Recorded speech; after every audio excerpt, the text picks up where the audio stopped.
I really liked what he did for Drake May last year. Yeah. And for that team. Every time I watched them on some big Sunday night game, it just looked like that team went as Stefon went. But I look at that young quarterback coming back in Washington, and they need another one. They need somebody outside of Scary Terry to help him. I don't think he's more trouble than he's worth, and I think right place, right time, he's going to have to take a little less money probably, a little bit more of a show me kind of.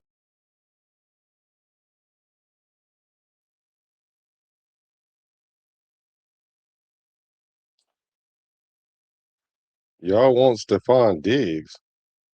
Who the wants Stefon Diggs on a team? Oh my goodness.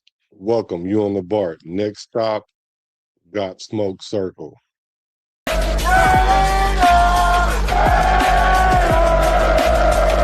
Just win, baby.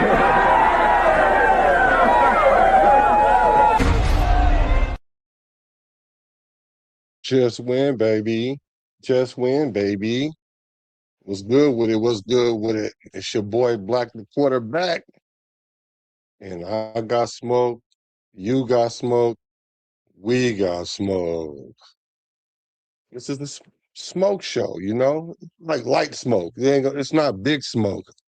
And if any of y'all know, I got a show that's called EBH Reacts. It's on my page. You can go down, scroll down to the bottom where we do reactions where if you got smoke with something, then you get off where you mad at. But this is gonna be a got smoke show, but it's gonna be light smoke because it's either medium smoke, big smoke, or little smoke. So that's what we're gonna determine tonight. If it's light smoke, medium smoke, or big smoke. I got a bunch of topics. I'm gonna talk about just whatever you guys want to talk about in the community. And I want to talk about a few things I've been hearing in the community. So this is going to kind of help us get off where we mad at. So that way, every time we lose a close game or we want something to happen, we don't crash out every week. So we can have a place where we can kumbaya. I got the fatigues on. I forgot I had this on, but if you got smoke, let's go with it. But yeah, let's hit that like button and let's get into a couple of these topics because the first topic of my discussion is going to be about Stefon Diggs. Stefon Diggs. I made it clear that I'm like, nah.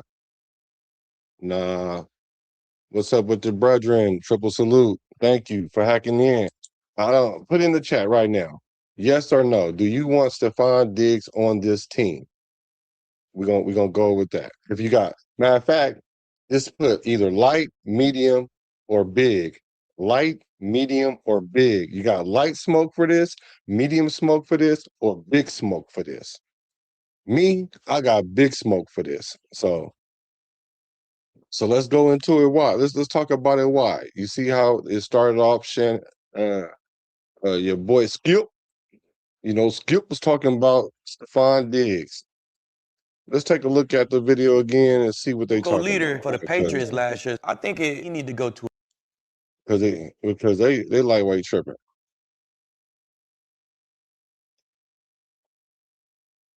I really liked what he did for Drake May last year. Yeah. And for that team. Every time I watched them on some big Sunday night game, it just looked like that team went as Stefon went. But I look at that young quarterback coming back in Washington, and they need another one. They need somebody outside of Scary Terry to help him. I don't think he's more trouble than he's worth, and I think right place, right time, he's going to have to take a little less money probably, a little bit more of a show me kind of a deal. He was a vocal leader for the Patriots last year. I think he need to go to a real veteran quarterback, a team who needs some presence on the outside. Okay. So some people will say that would be our team. He's going to say the Chiefs because, of course, he's not going to say the Raiders because he's a Raider hater, and I don't even like Aqib Talib. But whatever, that's another story for another day. But right situation, right time, right fit, like that already tell me that this is not the right fit off top.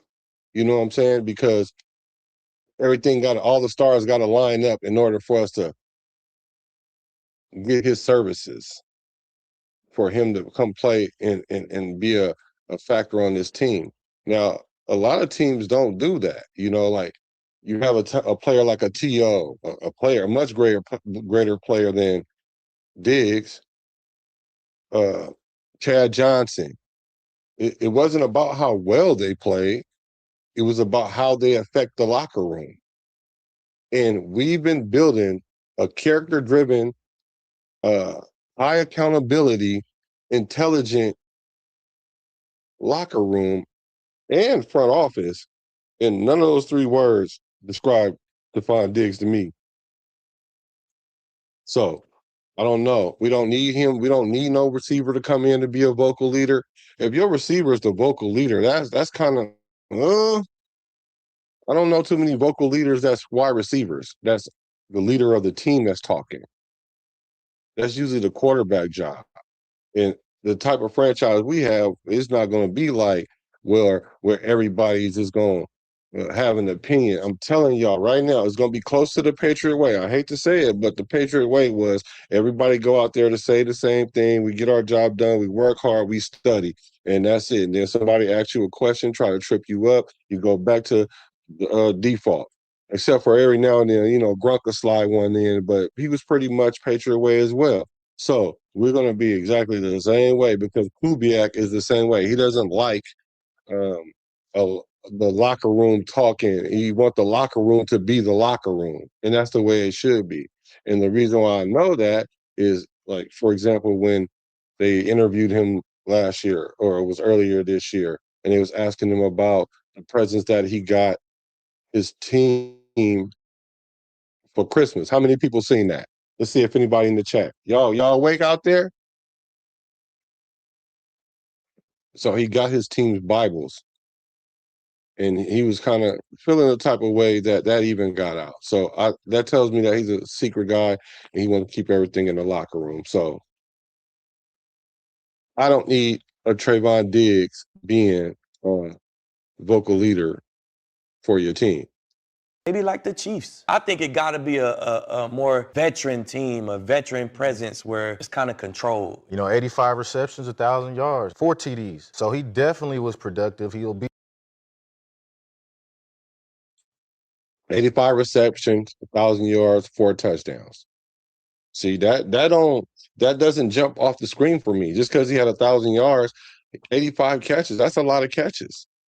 But they didn't translate to touchdowns.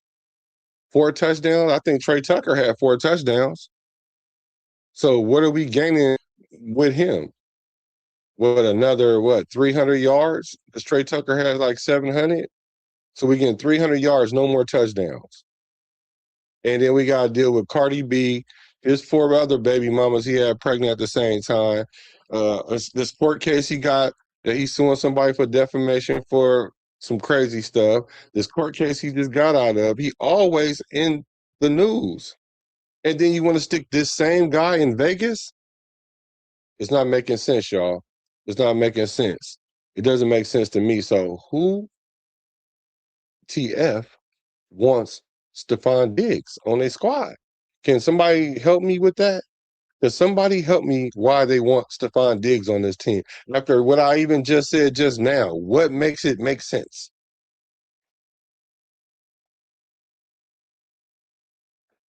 productive this year. He helped Drake May get comfortable. But I agree with Skip as far as a younger quarterback, a younger team. I also had the Commanders as a great spot to partner up with Scary Terry. Yeah, to come play a number 2 role, not a number 1 role. And we're saying not only are we trying to bring in Stefon Diggs just to be in this receiver room, we want the receiver room to gravitate around him. He's the gravity of it. I'd rather go with Trey Tucker. Sorry. Trey Tucker, 700 yards, 4 touchdowns, instead of Stefon Diggs, 1,000 yards, 85 catches, 4 touchdowns. Let's see what y'all say. Medium type smoke. If we sign, bro, for the Lowski, bet men, run that off the dribble. I disagree. I respectfully disagree. I mean, all money ain't good money, man. All money ain't good money, man. And that ain't gonna be good money. Now, the positive side of that though, if we were to do that, if he becomes a problem and we got rid of him, it's not like a whole bunch of money off our back. But we tried to do the same thing with Antonio Brown. Knowing that he was a cancer in the locker room or an issue or whatever, I won't call him a cancer in the locker room, and we were going to try to see if we can get the juice, some more juice out the squeeze.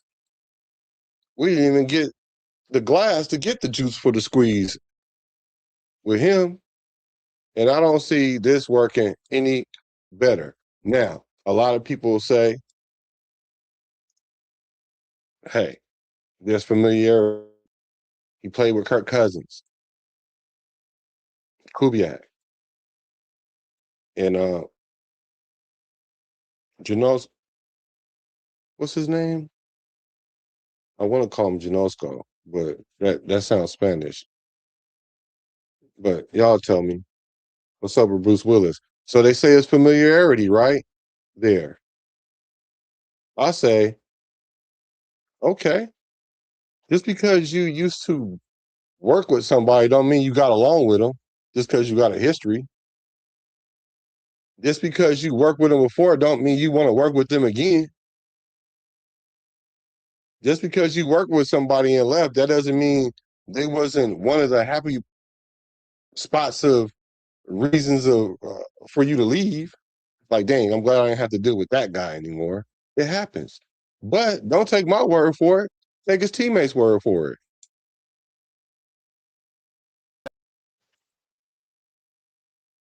You least like to date your sister? What the hell? Diggs. Oh, Stefon Diggs. Least I should date my sister, Diggs. 100%. Well, nobody want me to date this. I'm a great guy. I'm actually a great guy. There's actually seems to be a few guys that don't think that. Feel differently about me? Yeah. They just don't know me well enough. That's what it is. It's the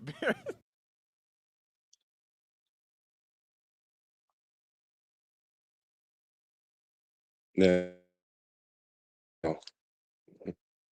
the fact that he was oblivious to it, that's funny to me. I'm a great guy. Like, of course, everybody think that they're a great guy. Ain't nobody gonna say I'm a piece of, you know what I'm saying? Ain't nobody gonna say that. Bruce Willis, I agree with you. Diggs in Vegas is very bad. So if your teammates say, the person I do not want to date my sister is Diggs, hands off top. And on top of that, that's the type of person you don't want even at your house, to keep it real. You don't want to go out with them for real. I mean, you might do the team kumbaya thing, but as far as y'all hitting the strip club together, or y'all going somewhere, or y'all going to dinner, or y'all going over here, or going to the, you feel me? Diggs is not the person you want to go with. So that was from his rookie year, from early in his career. And if you look at his history, it shows that not much changed. Not much changed. Raider Nation 510, what's up, town business? If we need a vet wide receiver, then Keenan Allen or D Hop. Excellent, excellent, excellent point. Because there is some options out there, right? Veteran wide receivers. We were talking about bringing one on a veteran minimum. Now, out of these two guys, I personally like Keenan Allen. Out of these two guys, out of all the free agents that I pretty much think that are out there, high profile free agents, guys that command some level of respect if they were to come in on the field, Keenan Allen would be that guy. I mean, he been burning us so many times. Like we should get some exchange for it. We need to get some return on investment because he really give us the business.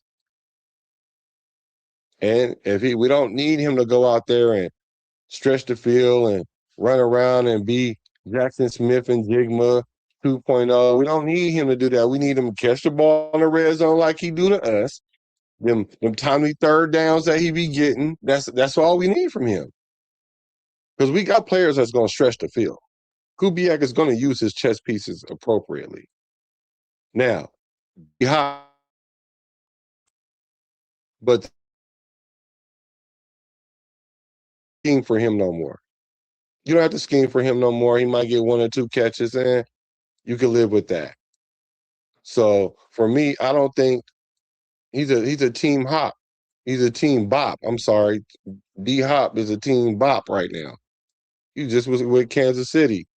Then he was, I think, with the Ravens. And so if he had some more life into that career, then they would have kept him for his last couple of years. And it's just not there for me with him. So let me know what y'all think in the chat. Who do y'all think free agent acquisition would be good? I would, let me see. Ayuk, don't like Ayuk. Get 2 catches, get about 37 yards or something every game. And plus, he did the Niners dirty. Not that I care about. You know what? Every time I hear the Niners name, I'm going to play this. Hold on, y'all. I'm a Raider from the Bay to LA to.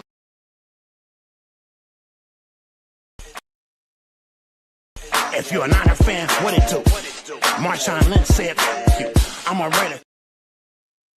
Yeah, that one. Like, if you did the Niners dirty, you're a distraction in the locker room. You literally took the money and drove by the stadium and recorded yourself. I don't understand why people got to record themselves all the time either. So him, Juwan Jennings, I'm not high on him either because he want too much money. It's just I think we good where we at, y'all. Honestly, I think we good where we at. Welcome, Lee. Welcome. So it's a no for me with Stefon Diggs, but I'm willing to hear you guys out because the only thing I'm hearing is because of the veteran, the money that we can get him for the cheap, and he might not want to go cheap. But let's see what else his teammates say about him. The guy in this locker room is most in touch with their feminine side. Diggs. Stefon Diggs. Stefon Diggs. Oh, Stefon Diggs, hands down. Stefon Diggs. That's no question. I hate these guys, bro.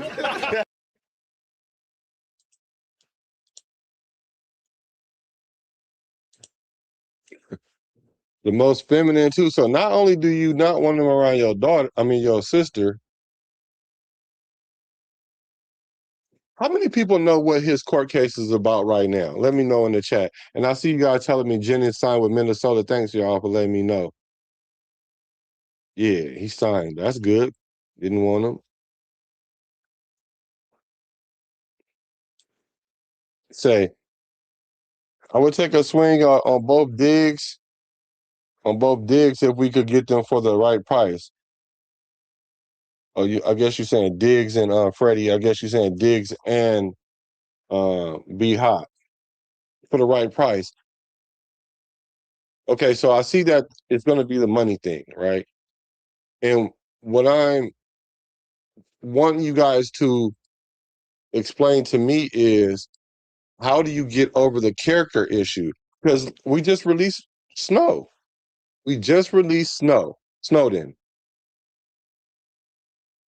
Because he got a court case going on for something that's not as bad as what Diggs got going on. Plus, it's a DV. I guess he got acquitted for that situation with the chef. But it's just a hoopla around him. Like, you don't want that. I don't want that. So I don't understand. Can you guys overlook that? Is that what you guys saying? You'll overlook that? I'm not sure.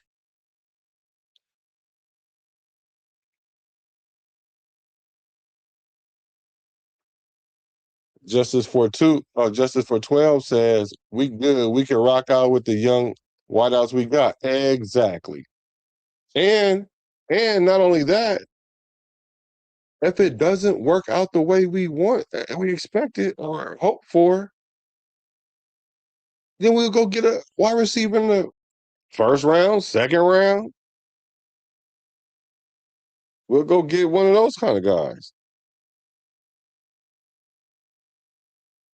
So we don't know what we have. We don't know what we have with Thornton. We don't know how have with Beck. And a lot of people are giving Beck a lot of smoke.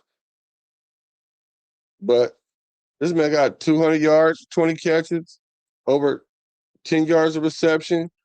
I think he was targeted like 25 to 29 times, caught the ball 20 times. I mean, he maximized what little opportunity did he have. He didn't even have a chance to catch a rhythm. But that tells me that's like 10 catches, 100 yards a game. People trying to send him to tight end. I think he's going to be a possession receiver that get us first downs.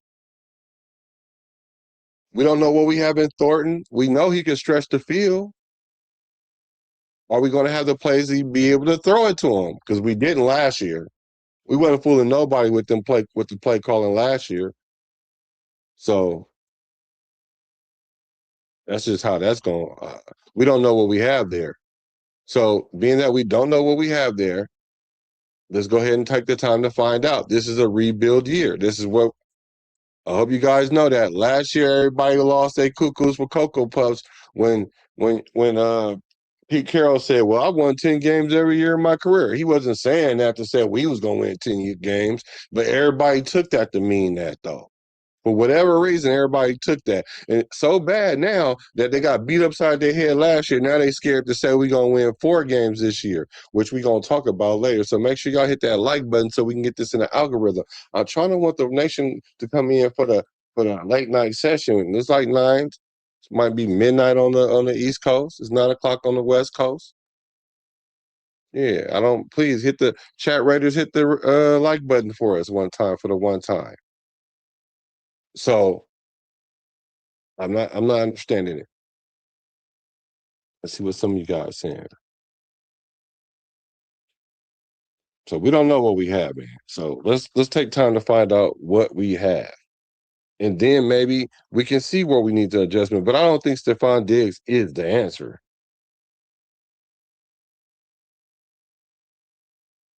Raiders Unleashed, what's good with you, brethren?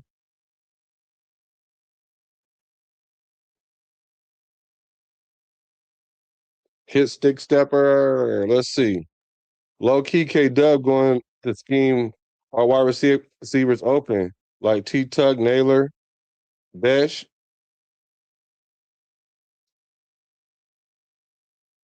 Let's see. Open with the rub routes and the drag routes off the bounce on bro. Yeah, for sure. That's the part I'm trying to get everybody to understand. We got the mad scientists back there, like we gonna get some guys open.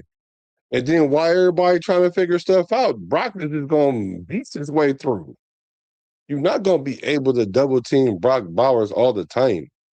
Because then you're gonna be getting ate up. You're gonna get ate up by Trey Tucker.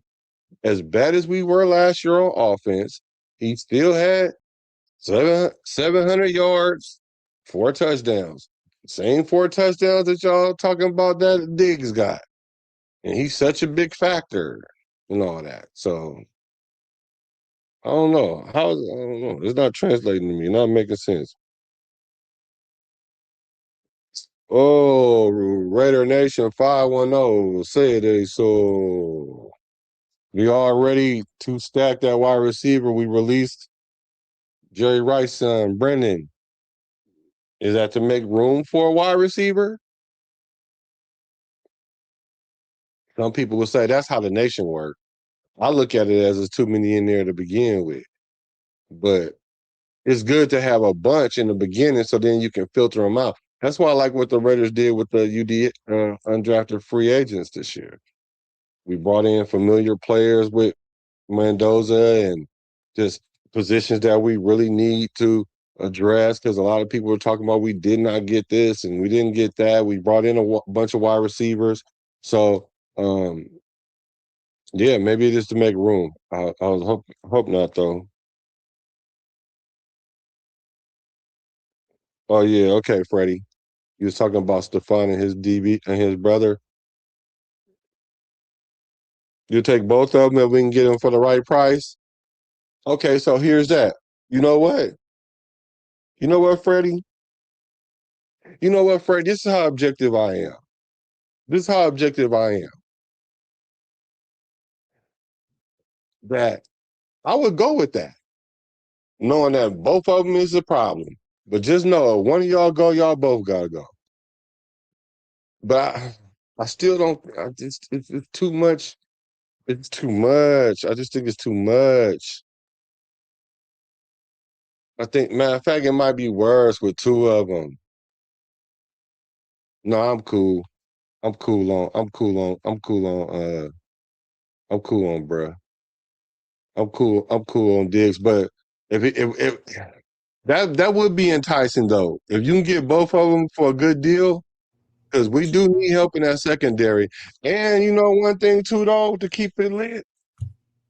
One thing about being a Raider, because we are drawing some things from our old Raider past, is the teams that did not want you and you came to the Raiders, and then for whatever the reason you showed up and showed out because we had the confidence in you, and you don't do the things you would do at other places, and you come here and rock out with the cock out, so to speak. It could be a good gamble. We gambled on Jermon McCoy in the 4th round, so why not get these two guys for the Lowski? So I see what you guys saying. I see what you guys saying. What up, brother? What up, brother? How you doing? Dirty Raider. I hope your moms and wife and everybody had a great Mother's Day, along with everybody else too. I hope y'all had a great Mother's Day. Yours as well. Yes. So we talking about Stefon Diggs, bro. I forgot where you feel where you fall with this with the Stefon Diggs. I'm not big on getting him, but between him and Debo Samuels, I will take motherfucking. I don't want Debo. Let's put it like that. I don't want Debo. Oh yeah, I don't want Debo for the same reasons that you don't want him. Yeah. If for I'm the I'm same being reasons honest, you don't want him. they both seem to be cancers in the locker room, but from my understanding, Debo is the biggest cancer. Plus, I still got issues with Debo off the field and his antics, and you know His what I mean? attire. His attire. I won't say his antics. His attire, bro. Look, that leather skirt killed me, bro. That leather skirt with the boots, that shit killed me, bro. I've been cool ever since, bro. I've been cool. Bro, I might make a video to show all the little outfits that Debo wear and how he walk. He just walks suspect. Yeah. And I'm just like, man, I want to like Debo, but between what he wear, how he look, and the leather skirt had me like, I'm cool. Plus he got a podcast too. I don't need another motherfucker over here with a podcast, bro. I got enough cats with podcasts. You know what I mean? Like, I don't need a Debo podcast on Tuesday and a Maxx Crosby podcast on Wednesday. Like, I don't need that, bro. I'm good.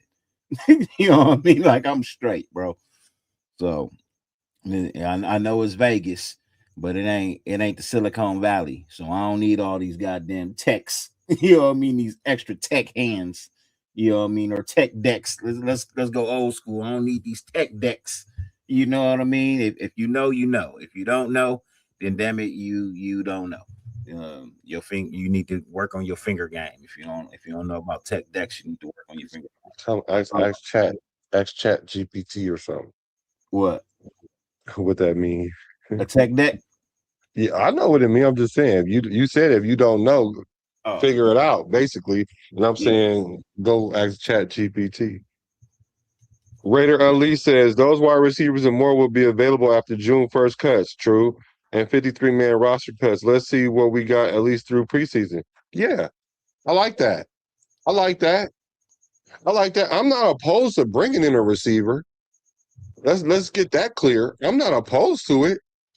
I'm just saying we don't even really know what we have to add to it. Now, unless you just see an obvious guy that just was like, okay, cool. He's gonna fit what I'm doing. And only Kubiak really gonna understand that and the scouting team and all that. And they're like, you know what, like Naylor, right? Everybody thinking Naylor could be a number one receiver. I'm like, how do you come to that conclusion when he was never a number two receiver? How do you come to that conclusion? They're going to use him like Jackson Smith and Jigma. How do you come to that conclusion? You can use Trey Tucker that way. Some people even saying you're going to use Brock Bowers that way, and I'm like, well, how? Because I think Taylor is closer to a JSN style of play. Definitely closer to him in body stature, right? Height, weight. We also have to remember JSN wasn't a number one until last year. You know what I mean? He was a number three. Behind Lockett and DK Metcalf. You know what I mean? He was a number three. He rose to be a number one. And that's why they paid him when they didn't have to. They didn't even have to pay him this year. But they decided to go ahead and lock it up and pay him. But I think that's also has a lot to do with them selling the team.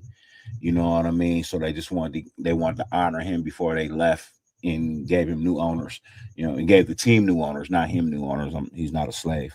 But it's remained to be seen. Thornton could do that. You know what I mean? Thornton could have a breakout year. You know what I mean? He could get his shit together. His biggest problem is catching the ball. You know what I mean? That was his biggest problem. Most people said it was route running, but it wasn't. You look at the tape, it was him catching the ball. His route running is decent. It ain't great. You know what I mean? It can be worked on, but the reality of the whole situation is he had problems catching the ball, and hopefully he worked that out.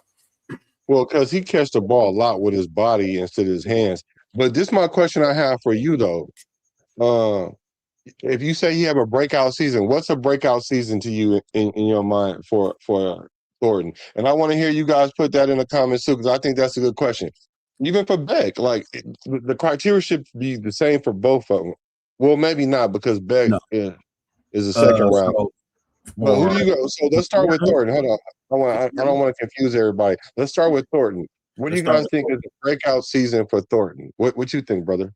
52 catches, 1,000+ yards, 7 touchdowns. Ooh. 7 touchdowns? 7.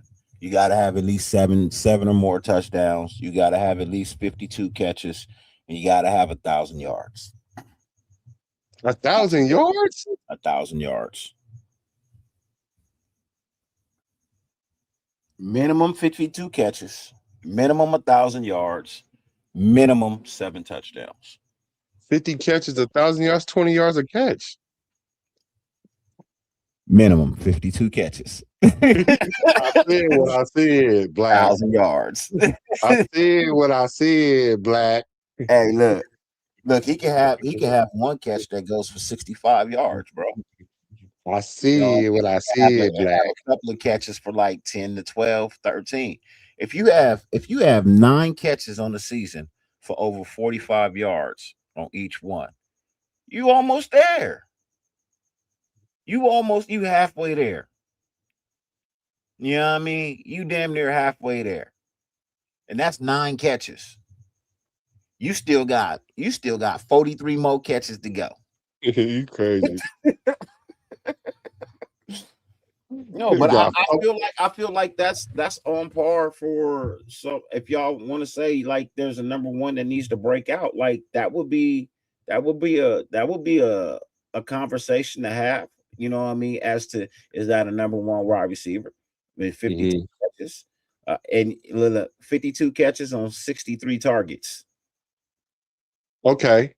You know what I Oh mean? no! I'm tripping. I thought you said meant 62 catches. I like 62 catches with 1,000 yards.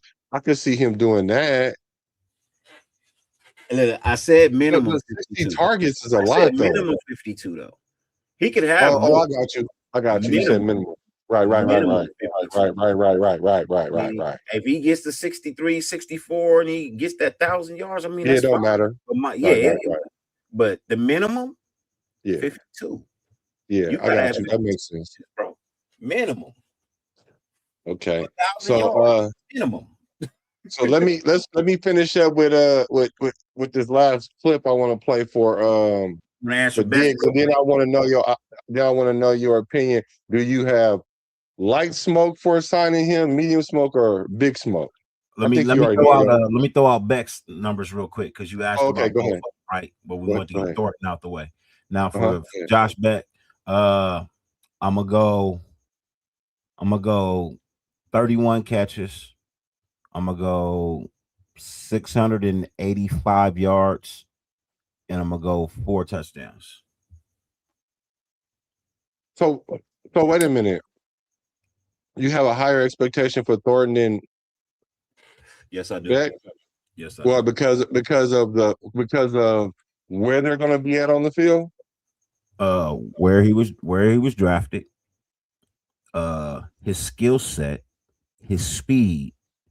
You know what I mean? He's better than Besh. The only problem is Besh had better hands. You know what I mean? So if he works on his hands and he gets good at catching the ball, yeah, I got high hopes for him. I'm gonna hold him at a higher regard than somebody who was drafted after him.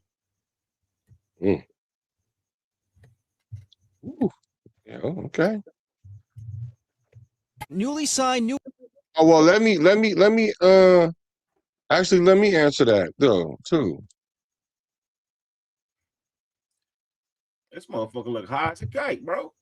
I'm glad you said that. I dang near want to keep going. Hold on. Hey, so this is what I would say for Beck. I would maybe like minimum, like you said, minimum 45 catches, 670 yards. He needs to have like a Trey Tucker type season this year, kind of. I lowered the bar. I said 32 catches. Yeah, with 4 touchdowns. And 4 Right. I agree with that. I agree with that. And then for Thornton, I think he can get, if he can get like about 700 yards, get about like 6 touchdowns. Oh yeah, you did your job. Because I don't think we're gonna have. If we have thought we're gonna have 1,000-yard receiver, maybe. I say 2. Because Brock Bowers is not technically a wide receiver; he's a tight end. But I think he gets 1,000, and I think one. Yeah, I wasn't adding him. Yeah, I wasn't counting him. Yeah. But 2 with Brock. Yeah. 2 with Brock. Yeah. All right, let's see. Let's go to the clip where your boy looked like he was on that yada. Feel me. I hate these guys, bro. Newly signed New England Patriots wide receiver Stefon Diggs in the spotlight for activity off the field. This video appearing to show Diggs on a boat surrounded by women holding a baggie of an unknown pink substance. What is that? What is that? That you feel me? That's that new you feel me. Is that new za? That's that new yada holla. Yada, I don't know what that is. Yada, I don't want none. You got that good Yada, yeah, right. All them got good yeah. One of the women eventually appears to take the baggie from Diggs. It's not clear what the pink substance is or exactly when and where the video was taken. Photos of Okay, so here's the problem.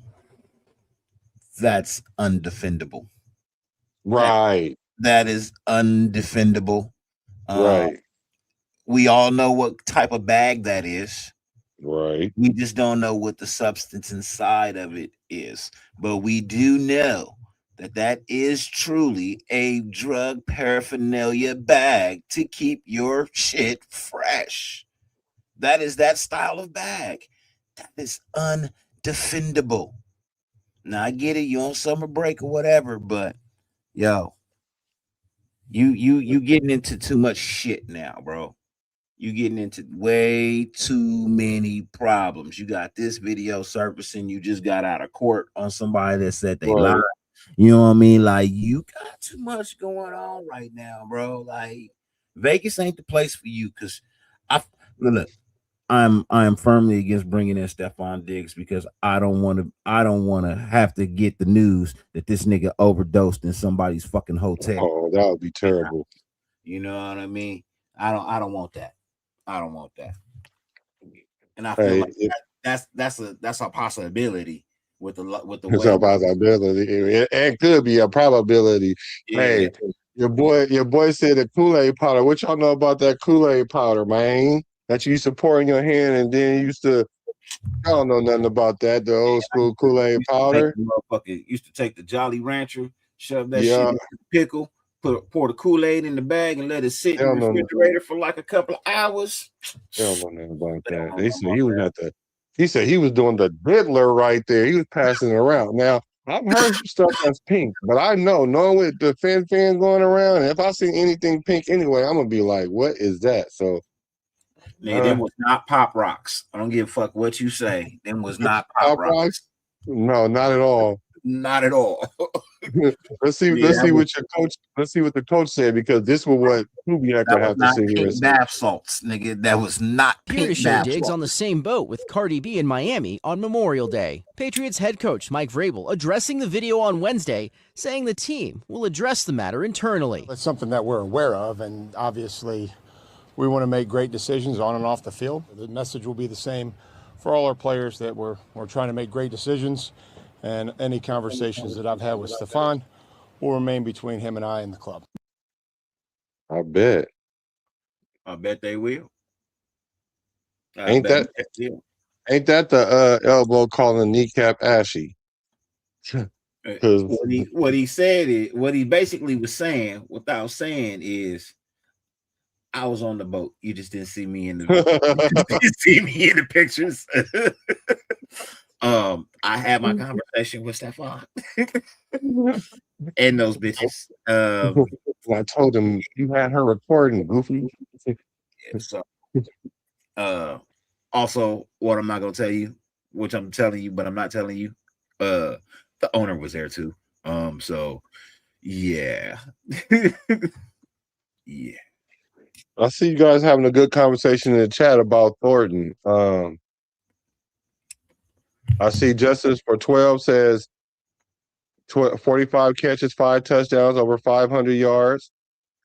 If he has 52 targets for 1,000 yards, he's taking Tucker's job. How many targets does Tucker get? Great question. How many questions? That's for you. How many targets does he get? Who? Tucker. Because if Thornton get 52 targets for 1,000 yards minimum. All right. So are we talking Tucker? Let me give you 3 options. You give me one, and then we'll move forward. Mm-hmm. All right. Are we talking Tucker as a number 1? Or are we talking Tucker as looking to get a contract extension? Or yes. Are we talking about Tucker last year, he's moving on? No, we talking about the Tucker that's trying to get paid next year. So the Tucker that's trying to get paid next year needs to have 45 catches minimum. That's going down. I said minimum. Minimum. He can have more, but your minimum needs to be 45, right? Your minimum needs to be 45, but your touchdowns need to stay the same or increase. You know what I mean? And you need to reach at least 863 yards total. So he needs like 6, 7 touchdowns. Yeah, because he had 4 this year. You need 6 or 7 this year. You need 6 or 7. You need to have at least 10 catches for 25 plus yards. You're a speedster. We know that you can run underneath and things of that nature, but yeah, I feel like in order for you to get an extension, you're gonna have to be on par with whoever's number one, or make yourself number one. You make yourself number one, ain't no conversation really to be had. But if you're at least number two, you can get a contract extension. If you're below those two, you're not coming back next year.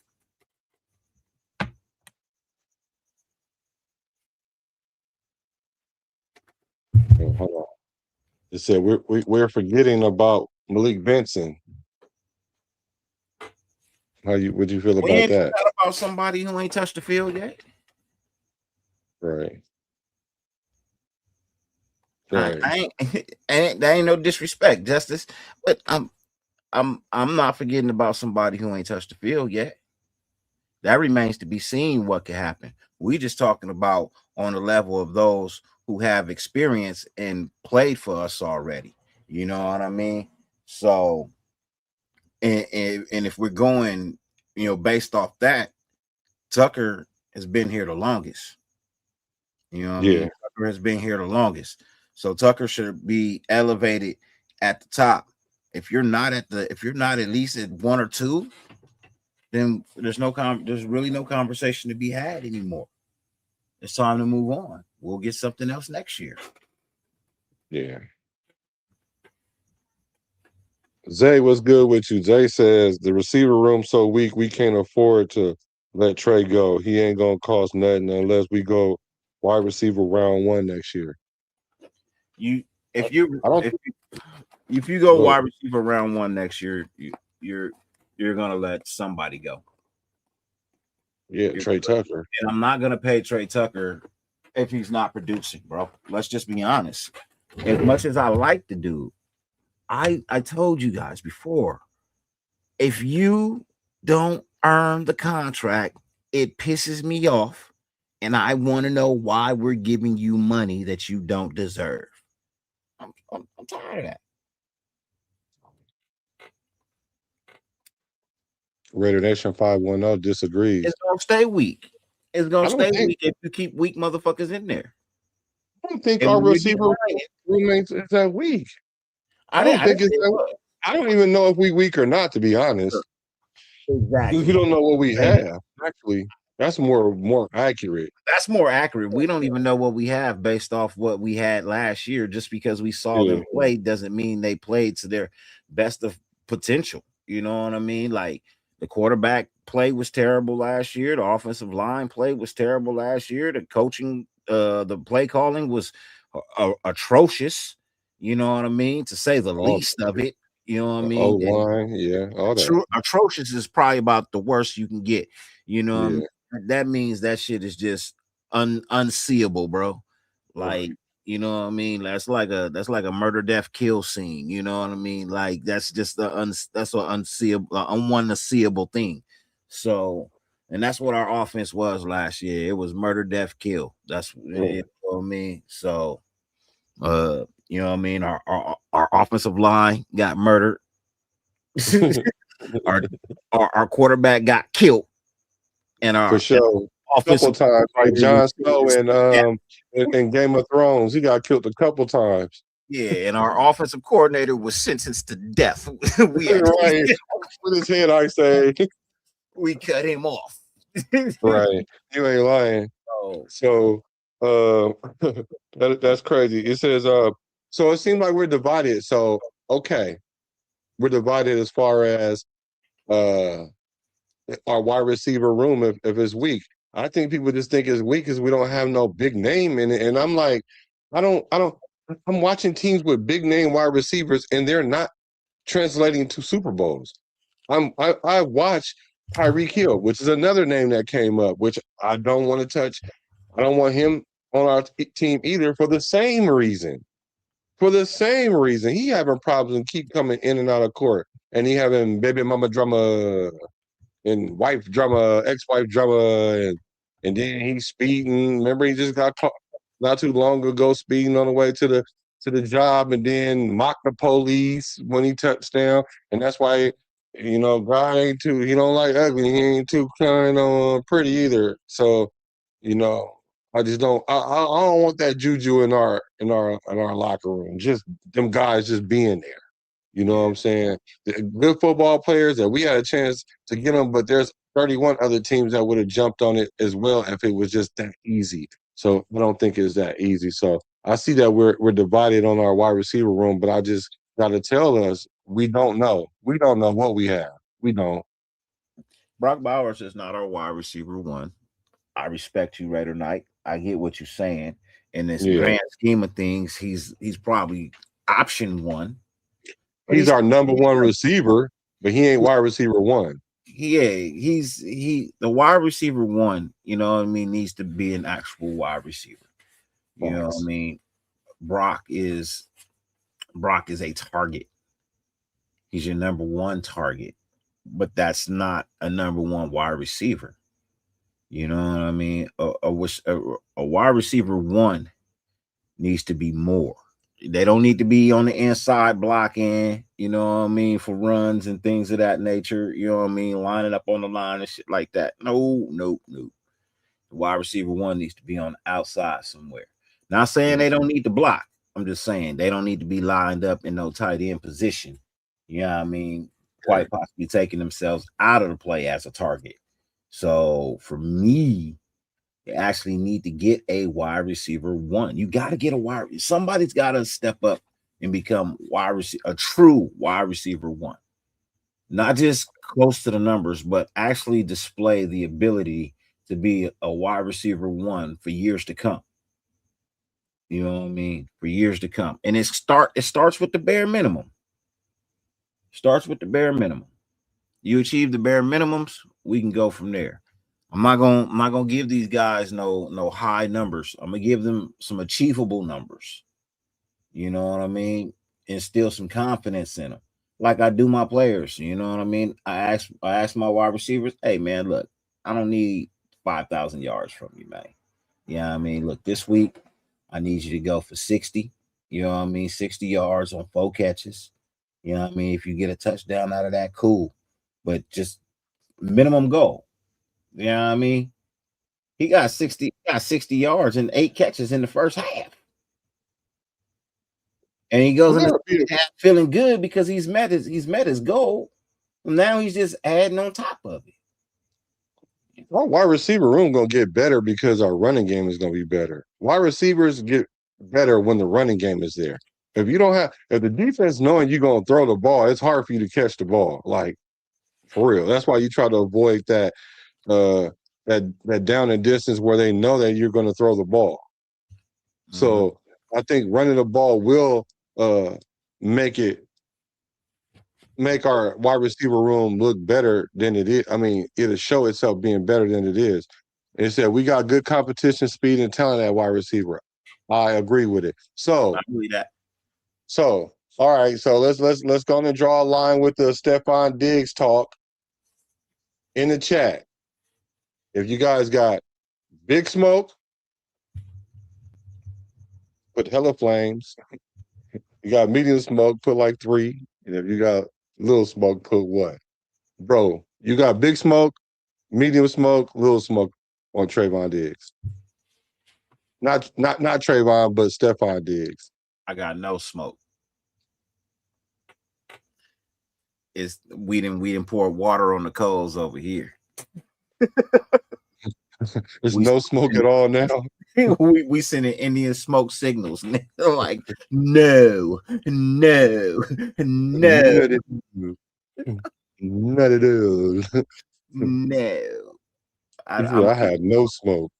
I got zero smoke for that guy, bro. Yeah. And Smokey the Bear came by my campfire, bro. He'd give me a badge and say, thank you. He said, only you can prevent forest fires. Okay, here's another topic for the nation. Hey, and if any of you guys want to come up here, this is a community show tonight, right? Smoke Show is a community show. So If y'all want to, just let me know. I'll drop the link in the chat, and then we can go from there. But a lot of the nation had issues with this one. Keyron Crawford, mental reps. Let's see what he had to say. We saw you spending most of practice just observing. Is that injury related? Why you wasn't participating as much today? It was really just a heavy load from yesterday, so I just wanted to keep it safe and just get mental reps.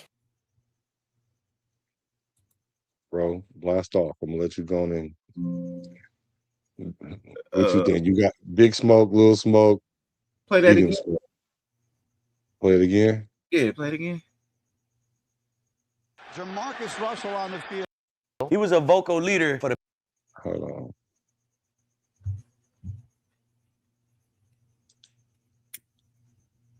Between him and I and the club. We saw you spending most of practice just observing. Is that injury related? Why you wasn't participating as much today? It was really just a heavy load from yesterday, so I just wanted to keep it safe and just get mental reps. Okay. So, what is a heavy load?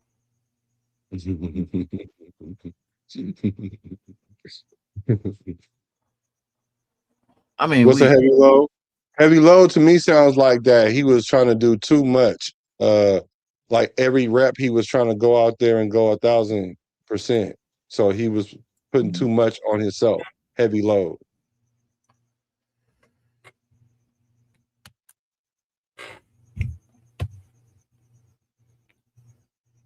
I would almost tend to agree with you, except for I didn't like his posture. I didn't like his facial expression. I didn't like how his face twitched up when he received the question. Play it one more time. Oh, you trying to make me work tonight, huh? I ain't mad at it. Let's get it.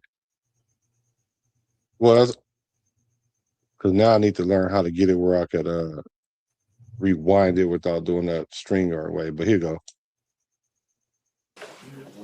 We saw you spending most of practice just observing. Is that injury related? Why you wasn't participating as much today?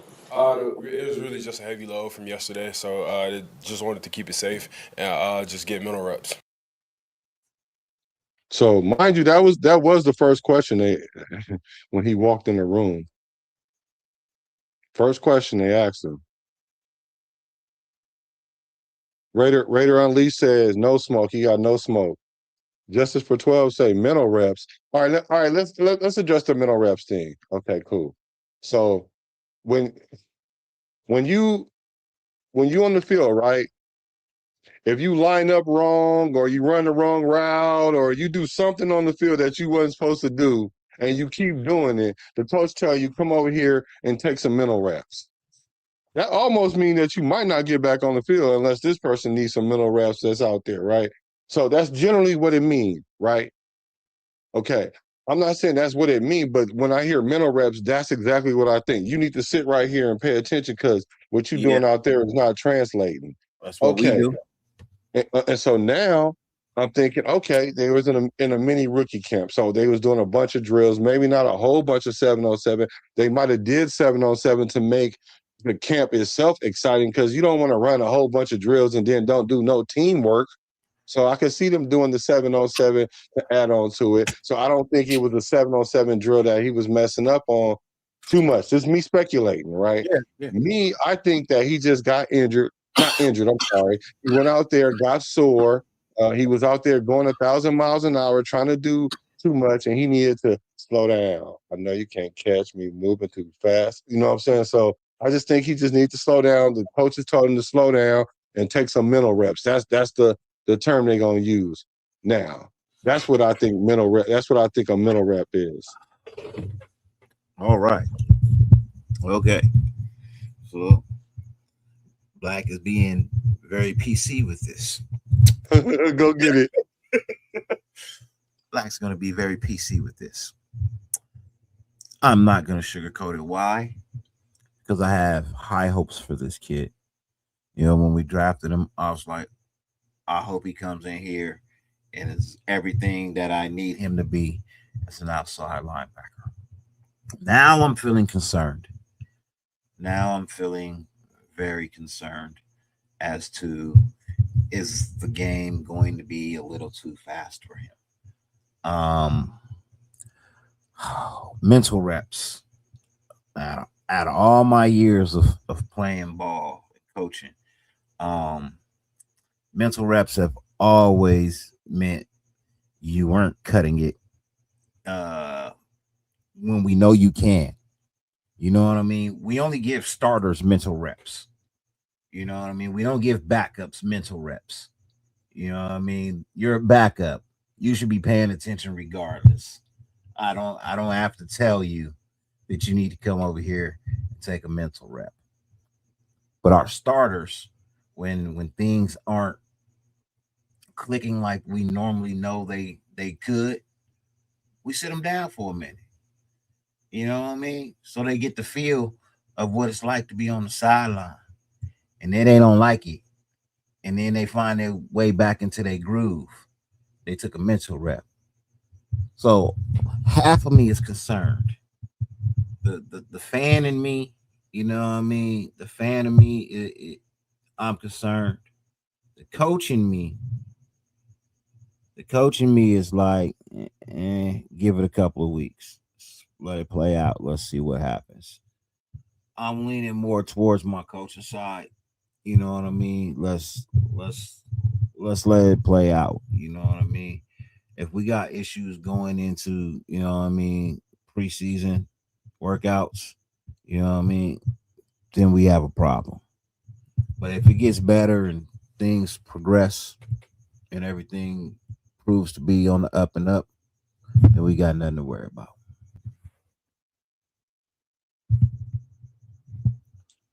Okay, chat. Put in the chat. Chat Raiders, go ahead. Let me know. Do you got big smoke for this, medium smoke, or small smoke, or little smoke for him saying mental reps, taking mental reps? Uh, I I got really like no smoke for it. It's rookie minicamp. I think he just went out there and gassed himself, and it's not a big deal. Had this been training camp, then it might have been little smoke. You know, I think this kid is gonna come in. Well, this young man gonna come in and be a big piece of this defense. Regardless, it's not like he's gonna get cut. So, I mean, let's not make a big deal. I'm not making a big deal about it. So I got a little smoke. So let me know in the chat what y'all got. If you got a little I small got smoke, you can smokes. smoke a big. I got Huh? tiny smoke. I got a tiny smoke. Okay. I got tiny smoke just because of that right there. You know what I mean? Like it's concerning, but it's not concerning. It's something that you let play out. You know what I mean? Let it play out. Let's see where it goes. If it goes deeper, then we got a problem. If it works its way up the mountainside, then we good. We straight. Right now, it's slightly concerning because it's a rookie, but at the same time, you got to Yeah. remember it's a rookie. You know what I mean? How they But train you in don't want college, it to be a beginning of a pattern either, though. Like, you know what I mean? They taking small time. You know what I mean? In college, they don't train like the NFL train. You know what I mean? It's different. You know what I mean? It's completely different. So, you know, it ain't something he should be used to. Truthfully, it ain't. I mean, very few college programs that do what NFL programs do and work out the way they do. So, you know, it doesn't surprise me that it caught him off guard. yeah. D Menace, what's good with you, bro? He said, "What's up with Dirty?" Okay, let's see. So Raider Blessings. Knight say he got small smoke. Okay. Raider Nation 510 said you can practice the mental reps, you can't teach athleticism. Little smoke. Okay. Zay say mental reps just a PR answer. Yeah, I agree. He probably tweaked some and they told him to sit out. He's not gonna tell the media that though. Yeah, but he was on the field today. Great, better. I just don't want it to become a pattern. You know what I'm saying? Because that's what'll make it an issue. You're not in pads. You shouldn't be getting hurt. You ain't in pads. You shouldn't be getting hurt. Justice for 12, no smoke. He used the wrong term. He's having a mental overload. And rookie camp though? I hope not. Trying Chat Raiders, yeah, I mean, Chat you Raiders, look can we at get it to two 20? ways.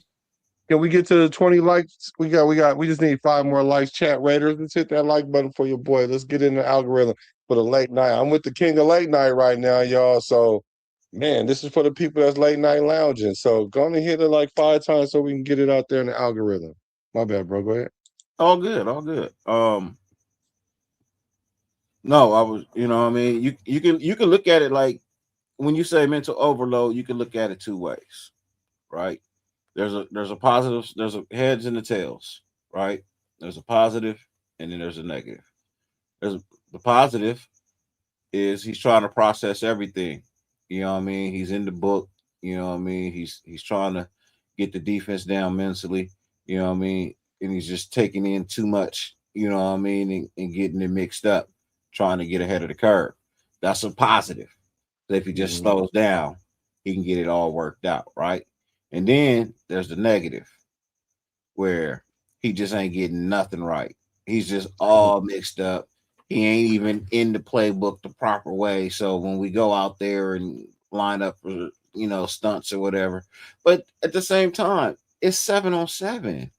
Right. What So can it you ain't really that be serious. doing in 7-on-7 that will cause you mental overload? It's Yeah, I don't. 7-on-7. You know what I Hey, mean?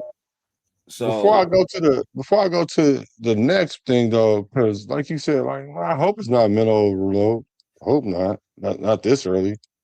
And I'm because the chat keep moving, and I want to get this. It said the 49ers don't have a number one wide receiver, and they still ball out, and we have the same system. And also, Kubiak got rid of DK. I won't say Kubiak got rid of. Seattle got rid of DK Metcalf, and they won the Super Bowl without him. What you think about that, bro?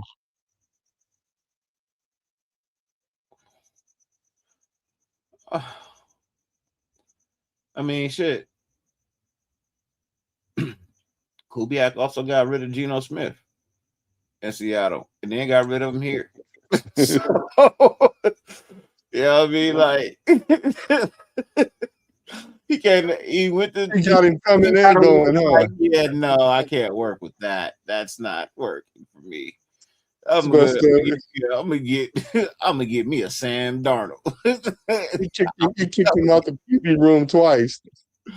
And then he comes to Vegas. He's like, "Yeah, I'm gonna need you to move your desk Over to there. the basement." And yeah, like, bro.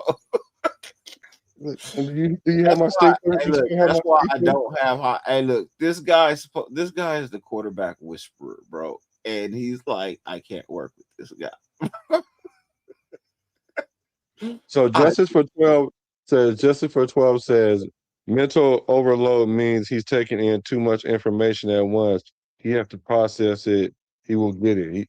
He a linebacker, so Yeah, but the yeah, I problem get you. I is get what you're saying. 7-on-7, Justice. That's the issue. Like, I get your argument, and that's a valid argument, but I'm trying to figure out how are you overloading on 7-on-7? Yeah, that might not be the place you want to overload at. Yeah, that does. You know what I mean? Like, it's not like you got down linemen in front of you running stunts. You ain't got nobody pulling.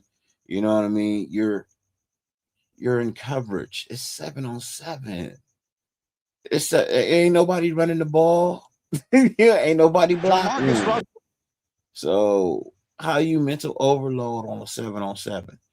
That's my only gripe. So like I said, I'm more in the mix of the kid is trying too hard. You know what I Yeah. mean? He might be overshooting some plays. You know what I mean? Over pursuit, you know what I mean, of tackles and not getting his hands on the guy. or not timing the jumping of the route and getting completions versus pat knockdowns, you know what I mean, or incompletes, so it could just be those subtle little things, you know what I mean, just because you want it so much that you're going so quick that somebody's gotta pull you back and say, hey, slow down, you're going too fast, you're doing too much and you're not doing what you think you're doing. Right. So that's why I So said I'm more towards support. Let's just let it play out, man. Give me yeah. give me some time to see what he do, bro.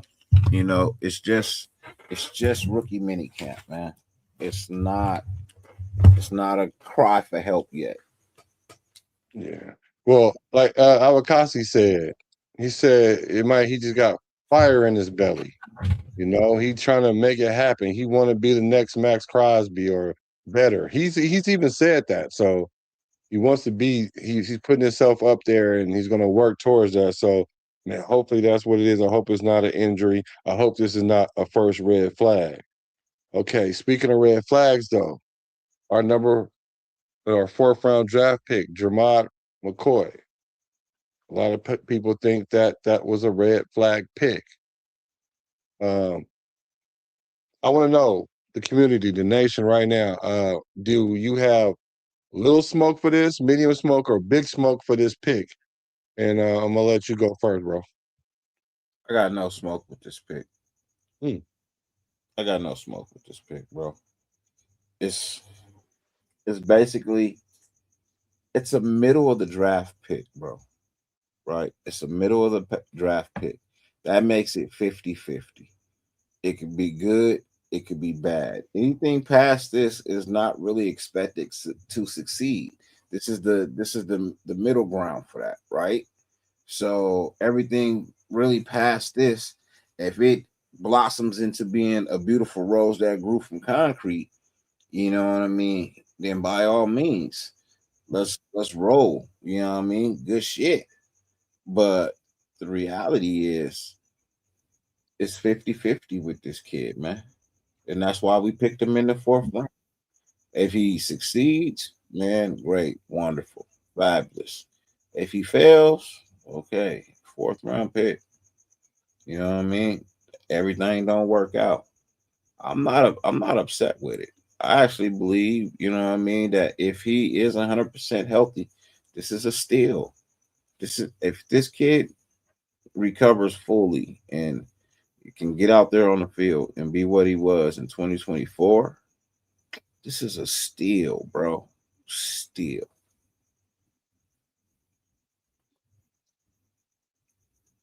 So I got no smoke with the pick. Yeah. From from the information I have no smoke either.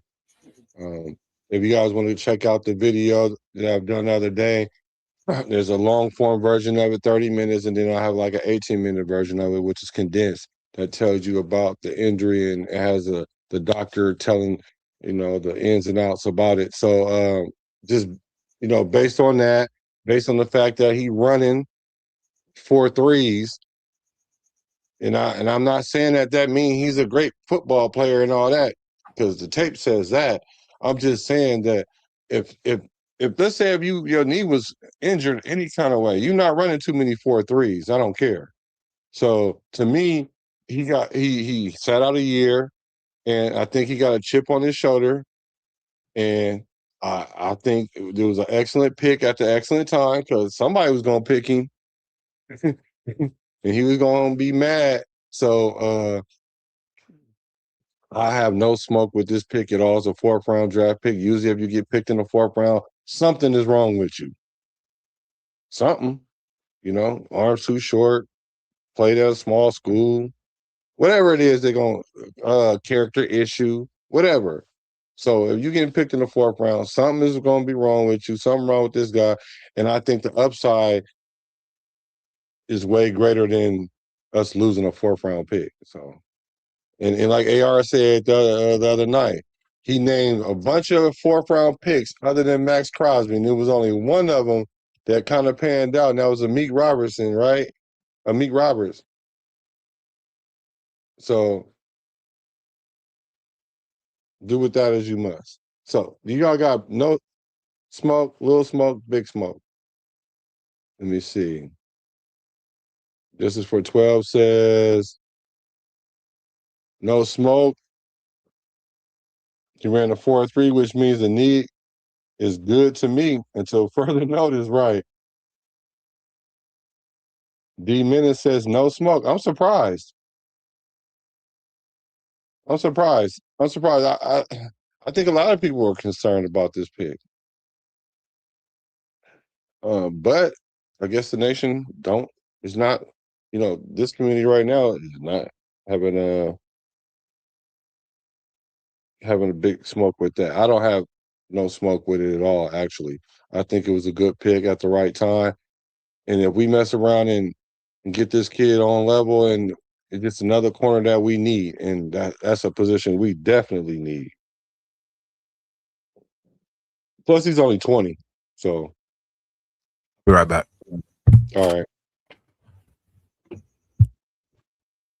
Okay. Now, this is a topic that's very sensitive because if it wasn't that we didn't get wide receiver, we needed to get a nose tackle. A lot of people were upset that we did not go out and get a nose tackle, and everybody's crashing out because we playing 3-4 defense and we need a nose tackle. And I agree that we need a dominant nose tackle, or we need somebody to come in that position and get it done. I would agree there. But we have players that's in that position, and we don't know where they are. So, do you got big smoke, little smoke, medium smoke with the fact that we didn't address the nose tackle position higher in the draft instead of the 7th round? Because I'm seeing all kind of crash outs like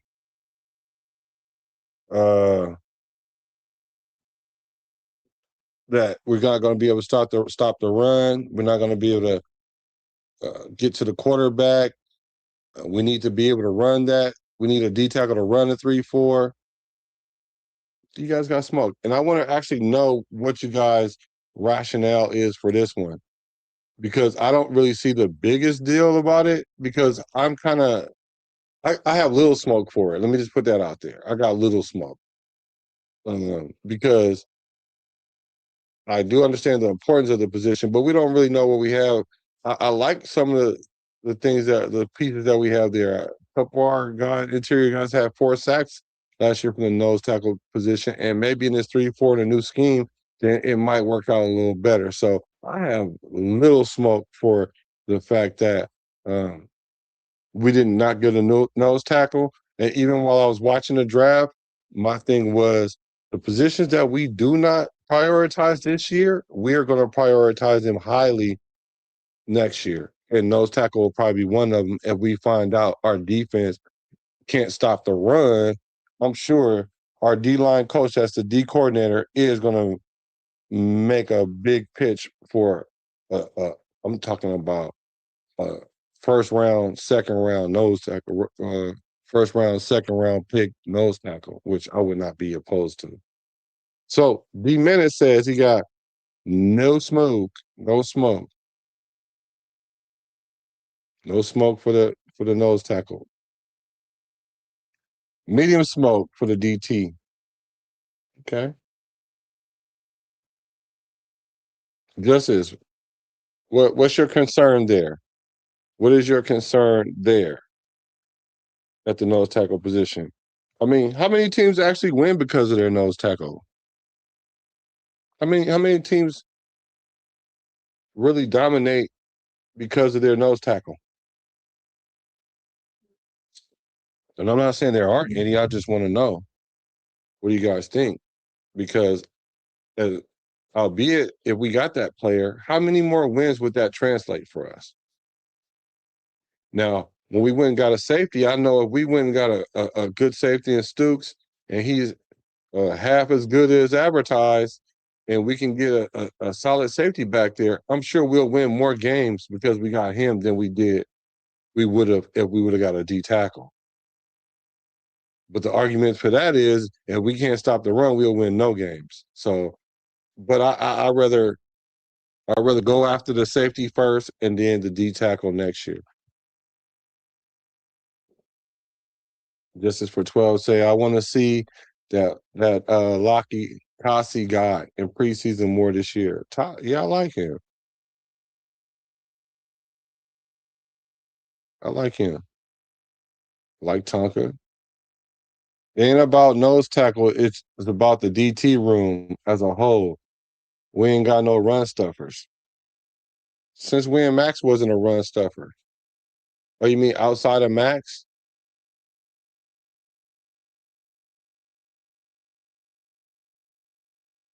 So is that possibly why we went 3-4 so we can gap scheme? And we got linebackers that's going to come do that since our D linemen aren't going to be the ones that do it. So you occupy all the linemen, run a scheme, I'm back. and shoot a gap. Yeah. So maybe that's the reason why we're going to a 3-4 because our D line can't get to stop the run except for Maxx. So what we do is we gap scheme and let our linebackers fill those gaps. Because that's what we brought in those two linebackers for. One supposed to be sideline from sideline, the other one supposed to be a run stopper, and they both can get to the quarterback, right? So I think that's our scheme there. A lot of people saying our D line is not that good. Where do you guys think our D line was ranked last year? Where do y'all think? Because it wasn't at the bottom. And they were only as low as they were because it was on the 18 and 24. Yeah. Oh, Zay, you talking about the edge? Oh, you talking about D tackle or edge? Oh, yeah. So who do we have to stop the run at D tackle? Okay. All right. So Well, they're yeah, hoping Lockie Tassi can do it. right. That's what we're relying on, Kelsey, to do it. But isn't that something that Booker should be doing? He's done it before. A little bit. He's big enough. Yeah. What's the other one? Adams? Yeah, Adams did it for the Patriots, I believe. And so what's going on with them guys? There's going to be a year for them to show themselves because I'm telling you that don't let the door hit you with a good Lord split you because I'm telling you, people aren't hanging around here if they can't get the job done. You can just tell by the way that we're handling business. And hopefully somebody can step up in that position. But like I say, Tassi, a nose tackle that commands a double team that clogs the running lane can free up our linebackers to get down to business. Facts.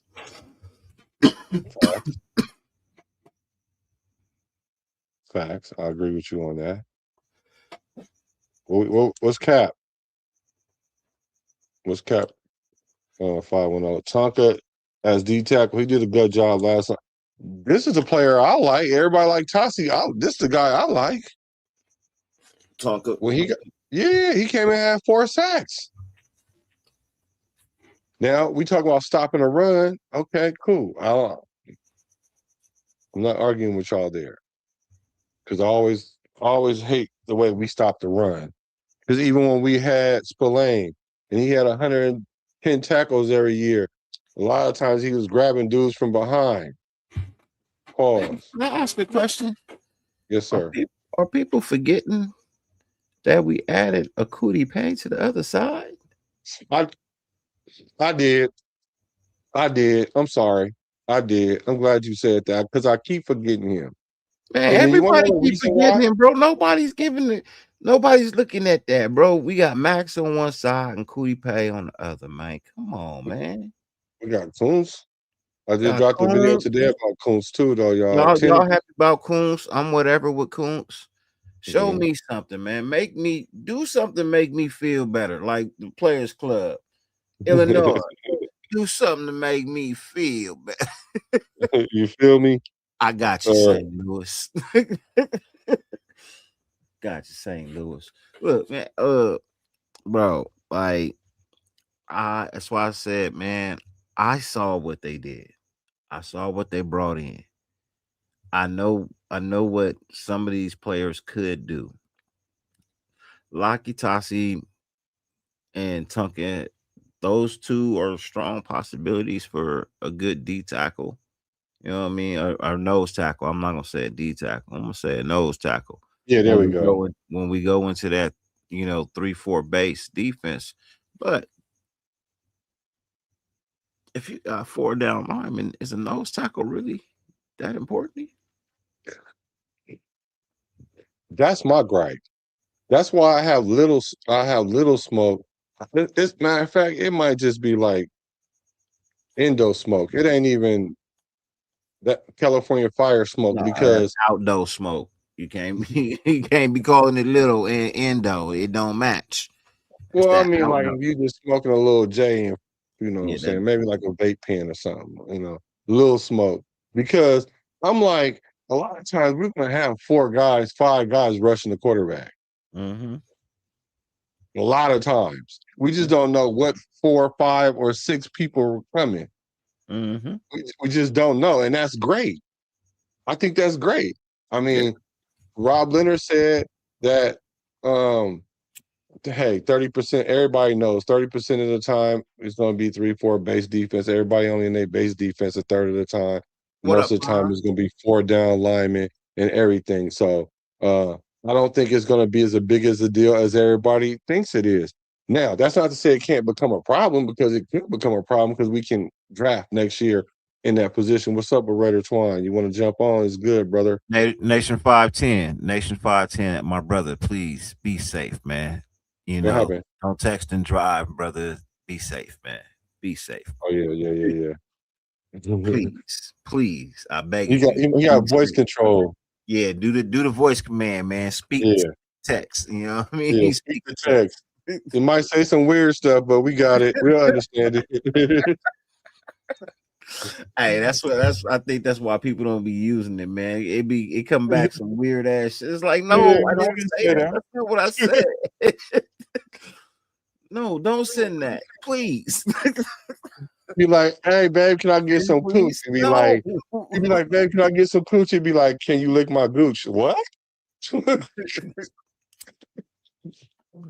What's up with we the people? I'm stopping at the store to get some milk. I stopped with a whore to get some milk. Yeah, right. What? What? No. No. Zay say, nah, I'm with you, but playing the run gonna be the weak part of that defense. You can scheme for pass rush and Quay and Kobe help, but we ain't got nobody to anchor down inside. So it sounds like you got medium smoke to big smoke. Which one you have?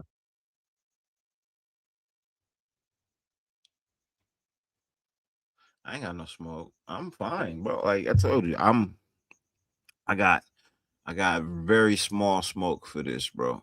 Like I don't see them running 3-4 all the time. I feel like that's a base defense. It's gonna be situational. You know what I mean? But for the most part, they gonna play football according to what lines up on the other side of them. You're gonna see some 4-3s. You know what I mean? You're gonna see a mix of a 5-2 every now and then. You're gonna see some 3-4. You're gonna see some goal line.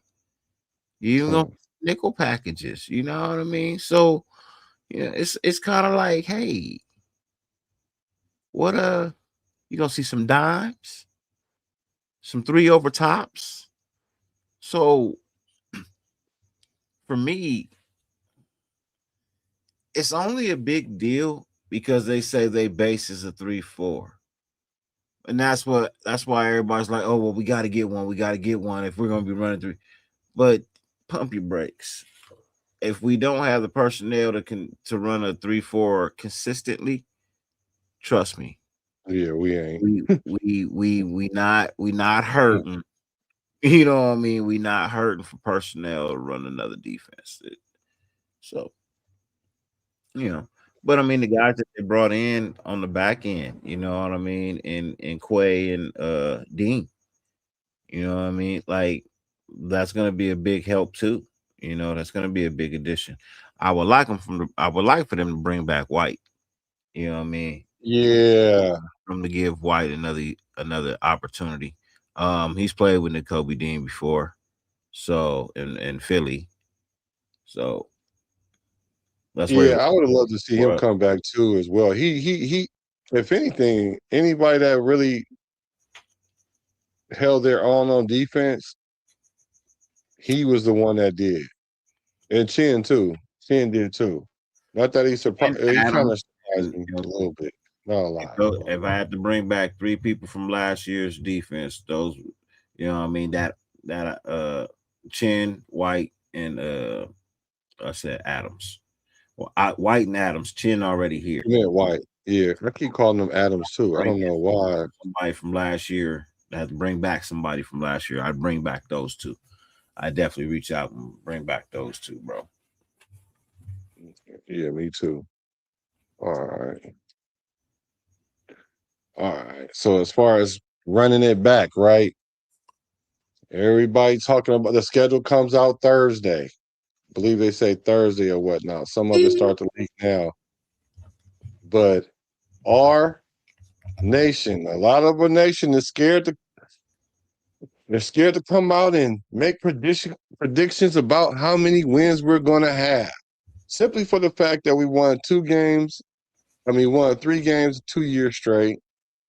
I think, like you said last night or the other night, we haven't won as many we haven't won a season worth of games in the last 3 years. Mm-hmm. So at the end of the day, people are like, hey, I'm not about to set myself up for failure this year. I'm not about to go out there and say we're going to win X amount of games because when I did that last year, we won 3 games. I think Nate said the year before that, we won 3 games. Yeah, I think that was Nate that said that. Oh, yeah. But it's a lot of people. I've heard at least 5 to 6 or 7 people and online. But 4 wins. 4 wins. How many wins do you guys think the Raiders are going to have this year? Because I have Big Smoke with 4 wins. I think I have big Smoke with 4 wins. I got think huge with 4 wins. I got an Inferno Smoke with 4 wins because I think it's. Nigga, I got a Ridge Fire, nigga. I got a Ridge Fire. What they do? Altadena Fire type. Nigga, they nah, don't say that. My in-laws and my cousins both lost their house. My people's up there too, though, but I didn't mean it disrespectfully. Nah, but so let's go with let's just go with a Ridge Fire. You know, yeah, Ridge Fire, the Wood Fire, Wood Fire. You know what I mean? Yeah. So that we won't put no specific name on it. You know, right. I got smoke like that because 4 wins to me is crazy. So let me know in the chat. Do y'all have Big Smoke with 4 wins? And tell me how many wins you think we're gonna get. Small Smoke or Medium Smoke, how many wins we gonna get? Because I don't see it.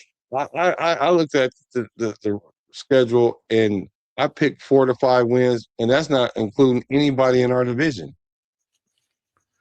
Calling the choppers, man. I need water and chemical droppings. I need water. And there's no way in the world that we're only getting 4 wins out of this season, bro. Right. 4 wins? 4? How low is your bar? How low can you go when it's time to go so low? You know what I mean? 4 is freaking ridiculous. Look, my minimum is 8. That's my minimum. I want nothing less than 8. There should be no reason why we can't get 8. Do you guys know who we play this year? Yeah, we play the last place team in every division, right? Bro, we play Cleveland. We play the Jets. I think we play Tennessee again. Yeah. Come on, man. We got to play the Chiefs, the Chargers, and the Broncos twice. We should split with them. If you can't go 1-1 in your division, it's unacceptable. Yeah. I'm fine. You're not a playoff team for one. I'm fine with 1-1. You know what I mean? I'm not okay with getting swept for the season. I'm not okay with that. I'm perfectly fine with a 1-1. I win at your house, you win at my house. I win at my house, you win at your house. Either way, how you play it, right? I'm fine with a 1-1 split.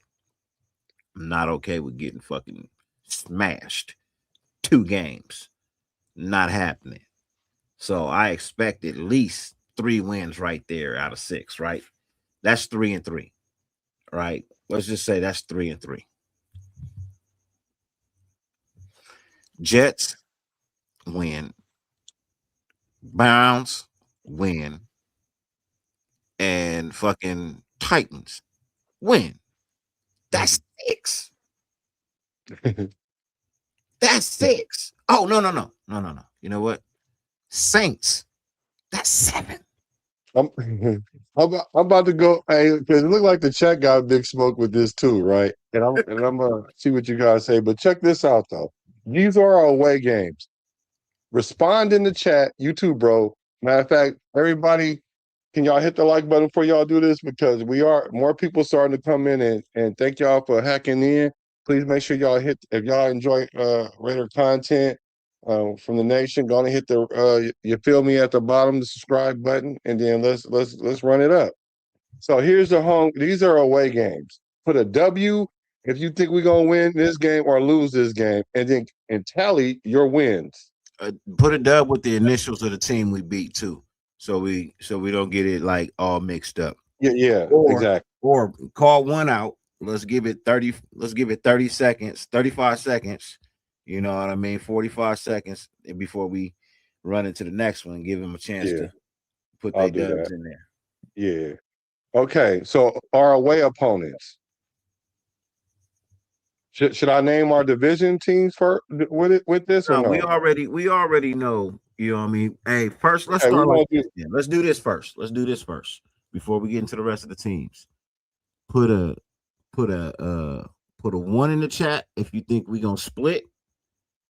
Put a 2 in the chat if you think we the worst team in the division. You know what I mean? Put a 1 in the chat for a split, like we gonna go 1-1 with everybody, or put a 2 like we ain't gonna we the bottom of the barrel in our division. I mean, we probably go like 2 and 4 in the division. 13, 5, 5 and 12. Oh, you're talking about the division.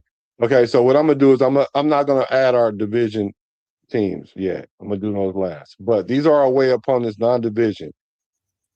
LA Chargers. I mean, oh, that was dumb, right? Arizona Cardinals. Are we gonna win that game or lose that game? Arizona Cardinals. That's a dub. That's a dub. It's a dub. So that's 4. Because the chat's saying we don't split. Let's start at 0 though. Let's start at 0 and we'll do the division games later, because then that way we could play with the record with the division. But we'll know minimum. We're gonna split. The chat is already saying it's gonna be 1-1, right? Okay, so what's that? 4 games? So that's 3 games. Okay, plus, so we have 4 now. We have 4. Okay, we have 4. Okay, let me see what the chat say. They say W. That's 4 right there. W against Arizona. W against Arizona. Frank Weber got it up. Cardinals don't have a QB. Is that a win? Is that saying a win? It sounds like a win. Sounds like a win. That's an explained dub. It's an explained dub. All right, Cleveland Brown. We did lose to Cleveland last year. It was Shador's first game. I expected. It was Shador's first game. Right. I called it before the season started. Me too. You know what I mean? I said his first starting game was against us, and he was gonna win. So because that's what happens to the Raiders. You knew that was going to happen if you've been a Raider fan for over 25 years. You know that. So I got it as a dub, bro. So that's 5 for me. So you got so let's see what the chat say. Cleveland, we're gonna Zay win. got We're a gonna dub. win against Cleveland. Yeah, Rose put Town got a dub. the initial of the team too, y'all. You're right, Dirty. Put the initial of the team too.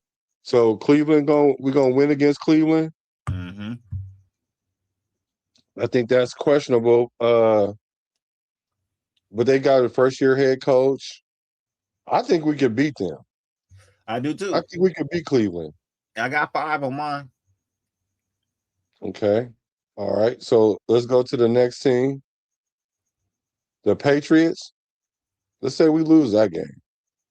Even though they having all kind of, they probably not gonna be as good as they was last year. It all depends on when we play them. If we play them early in the season, that's a dub. If we play them late in the season and they got their bearings, it's an L. So let's say this though, between Cleveland and the Patriots, we're gonna win one of those 2 games. So let's just say the Patriots will lose that game. I'll take the L with New England for now. Yeah, for now. Yeah. Because it matters what time of year for sure. Yeah, so that's 5 and 4 right there. So they said New England, they got L for New England. We're gonna lose to the Patriots. Okay, that's fair. It looked like D Menace got us at 6 and 3. D Menace got us at 6 and 3. I got us at 5 and 4. Okay. Next team, put NO in the chat. The Saints. Are we gonna beat the Saints? We beating the Saints. Oh yeah, I'm going to 6 and 4 with that. I think we beating the Saints. Yeah, I'm moving to 6 and 4 with that. I think we beat the Saints. I think we beat the Saints because we even have a history of beating the Saints. You know what I mean? Like no matter where they are, and that's a team that Kubiak coached against. I think he take all those games personal. Okay, Frank Weber. I haven't seen you before. Thanks for hacking in. He says he got a win for us there. Weber? He got a win for us. Weber, good Frank fan. What's up with you, Web? Rosetown. What'd you say? No, I said Frank Weber, a good fan, bro. Oh, okay. Welcome. Hope you consider hitting the sub club with us. Nation. Win against the Saints. Justice 412 says win against the Saints. Oh, hold on. Let me see. This is a hard schedule. What's that say? A lot of those teams sound sweet because they were weak last year, but they all got way better in the offseason. Cool. Oh, Twan say in the back. Oh, okay. My man said I'm on ice. Hey, what's good, fam? It was kind of getting cold back there. Man. Why you didn't text me? I need to get close to the heater, man. Hey, you know what's messed up though? Is they used to make a noise and it tells you on the screen that somebody's back there. And mine's you could have put it in a private chat that you was backstage. Type in the private chat. I saw it. Hey, you know what it does? It does, Black. But if you're making a whole lot of noise on the front stage, sometimes you won't even hear that little boop they give you. You know what I'm saying, to notify that there's somebody back there. So it's all good. I was just giving you you know what I'm saying, giving you a little tough time. I deserve it. Have you been keeping up with this record so far? Who, me? Yeah, we're doing the records, right? How many wins? Because where we at? We at the New Orleans Saints right now, right? So what's our record right now? With 4. How many? 6 and 4 for us. D Menace got us at 7 and 3. All right. So 6 and 4 with New Orleans. That's including New Orleans Saints, right? Wait, yep. They didn't give the dates, did they? Not yet. No, not yet. Oh, you just talking about the teams. Yeah. Okay. We just These are away games. These are away games right now. We ain't even got to home games. This is just away games. Oh, okay. New York Jets put NYJ. Do we win that game or do we lose that game? New York Jets. 8 and 4. Huh? I'm going to 8 and 4. Yeah, I got us winning that. I got us winning against the Jets. Look, the Jets always draft nice, bro. For some reason, they can never seem to get that shit to go together. You know what I mean? And they end up having to trade away great pieces and trying all over again. I think that's what they look. I look at the Jets as the Clippers of the NFL. You know what I mean? Like, remember the old school Clippers? They was like a developmental team. They developed great players, traded them off to other places, started all over again. You know what I mean? It wasn't until Blake Griffin and them got there where they really tried to actually build something. But before that, the Lamar Odoms and the, you know what I mean, Danny Mannings and the Ron Harpers, yeah, they developed them and then traded them off to other places. So, yeah, you know, I feel like that's what the Jets are in the NFL. They get talent, they just don't know how to put it together, and then they end up trading it off. Yeah, we play the Jets in New York or New Jersey. Zay says the Jets got hella talent. They're gonna be better with Geno. I agree with that. I don't think they're gonna be there yet, though. I think we have a better we have better front office, better coaching, and all that stuff. Because you could. I think Geno will be able to help them tread water until some of their talent pan out. Got a new head coach too. Well, Glenn from last year, his second year, he didn't do so hot last year. His first year, so I don't think they have their identity yet. Their defense gonna have to win the game, and you got to make that defense. I mean, it ain't gonna hit the ground running like it's just not.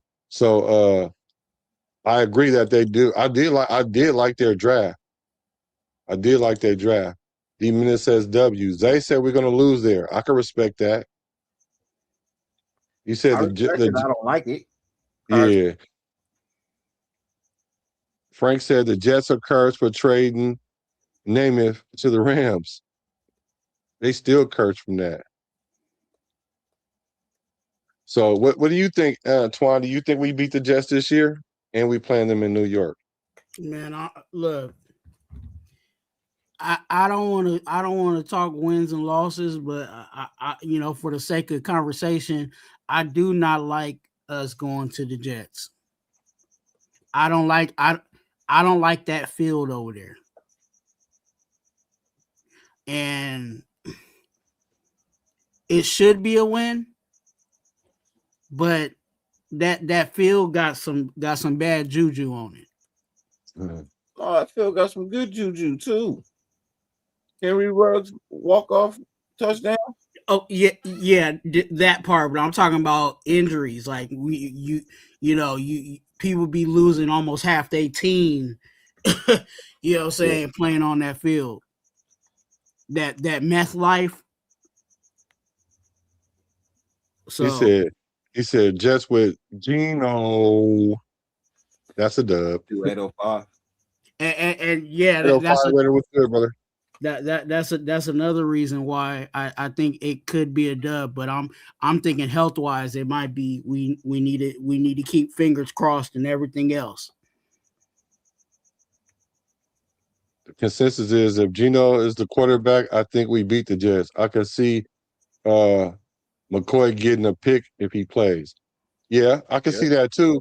I also see that Geno Smith can beat us because when we play quarterbacks that we supposed to annihilate for whatever reason, if they have a reason in the chip, they play out their body. Now, I'll tell you, if Geno throws like 3 interceptions the week before, we're gonna lose. If he throw 3 touchdowns the week before, we're gonna win. He gonna give us at least one. I'll say that.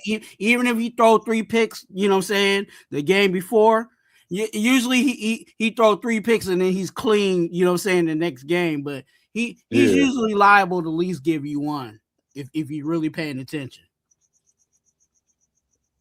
And that's what I said when he came over here. I was like, hey, he's a quarterback, but he'll throw at least 1 interception a game.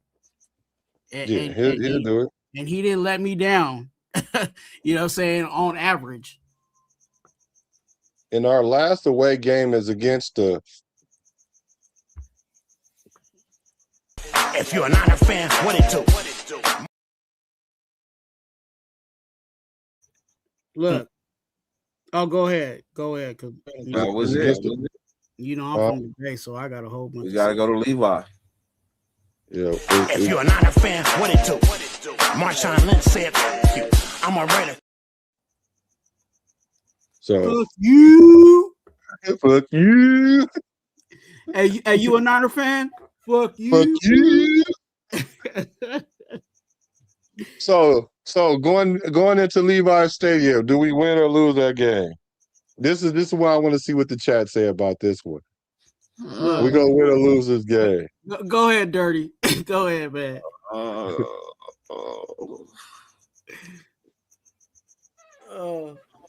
I think I want to say win. I want to say win, bro. I do. I want to go 4 with this, but this is a coin flip. This is a coin flip. It depends on when we get the Niners. Right. You know what I mean? It depends on when we get them close to the playoffs, it might be an issue. Nah, if you get them early, it's gonna be an issue. If you get them late, it's gonna be an issue. You want to get the Niners in the middle of the season when they plagued with injuries. You know what I mean? Right at the time where right before players are scheduled to come back. You want to play those Niners. You don't want to play week 1 Niners. You know what I mean? You definitely don't want to play playoff hope Niners either. You know, so that's a tough call. So if it's in the middle of the season, that's a win. That's a win. If it's on the outskirts of the front or the last of the season, it's gonna be a hard one, bro. It's gonna be a hard one. They show up when they got something on the line. They show up. Yeah. So let's, for argument's sake, though. For argument's sake, let's say, because either one of these two games will win, one it will lose. I'm not gonna say we're gonna lose to the Niners because I refuse to say that. But let's just not count another win because between one of them two, we're gonna lose, right? Because let's just say Geno gets lucky, we beat the Niners. So with that being said, what is our record before we go to the home games? Beating the Niners, 9-4. You know what I mean? 9-4 beating the Niners. Losing to the Niners, 8-5. Okay, so let's say 8-5. Let's say our record 8-5 at this point. I don't care what our record is for the total season. The one game we better not lose is the Niner game. Yeah, I feel you on that. That's how I feel about this season. You know what I'm saying? Chat is saying win, so I'm gonna go with 9-4. Okay. So 9-4 because they say we're gonna beat the Niners. 9-4, and the point that I'm making right now is 4 wins. You see how crazy 4 wins is? Just saying that, because even if we took off our 3 division games, that's still 6 wins, 5 wins. We haven't even got to the home games yet. But let's just say, what are we right now? 9-5, you said? 9-4. 9-4. Okay, cool. Yeah, Niners in the Bay is gonna be fire. That's gonna be fire. Hey, can y'all hit that like button? We ain't even got to 20. Oh, we got to 21. Can we get to 25? Because we got 22 in the chat. Can we get 25 likes? If everybody hit the likes, we appreciate it. Raider Twine pulled up. The king of the late night pulled up. Dirty Raider, come on now. Y'all gotta hit the like button for us. We on the late night lounging. So let's get to the home games. All right. Buffalo Bills. Put BB in the chat, win or lose. Say we lose that game. That's an L. I would love to beat Buffalo, but that might be an L. We got a better chance of beating them at home. I would say that. We do, but we're talking about an established playoff team. They may not be, you know what I mean? They may not be the Super Bowl champs or nothing, but man, that's a good football team, bro. That's an L. That's a good football team. I'm just looking at quarterback play. As much as I like Cousins, Who you taking, Josh Allen or Cousins? Yeah, for sure. So, So what's our record? 9-5. 9-5. Okay. Miami Dolphins. That's a win. We better Susie slapstick them. That's 10-5 right there. Who they got at quarterback? They got that one guy. What's his name? Green Bay. They signed him. The black guy. That. Oh, underneath the radar. one that everybody in the Raiders was swearing up and down we needed to get for. Yeah, I wanted it too. I just can't remember his name off the top of my head. Willis. Right. Thank Willis. you. Yeah, there you go. Thank Willis. you. Thank Malik you. Willis. Thank you. Man. Frank got us. Oh yeah, he got us beat Miami. Yeah. We might and just for the sake of conversation, because we're talking about quarterback play, we're running into. We might be able to sneak a couple of games definitely on to the win total because of the teams that we're going against that have questionable quarterback play. Because I don't, you know what I'm saying, I don't believe in Willis like that. And I don't know who's, you know what I'm saying, I don't know who's at the Cardinals. You know what I'm saying? So there's certain teams we'll just be running into that. Yeah, we already talked about the Cardinals. Yeah, so but I'm just saying in the totality of the record, we might actually be able to add a couple of wins to the total. That win is already. That's what I'm saying. The record that we're talking about right now, that win's already in there. Oh, got it. Yeah.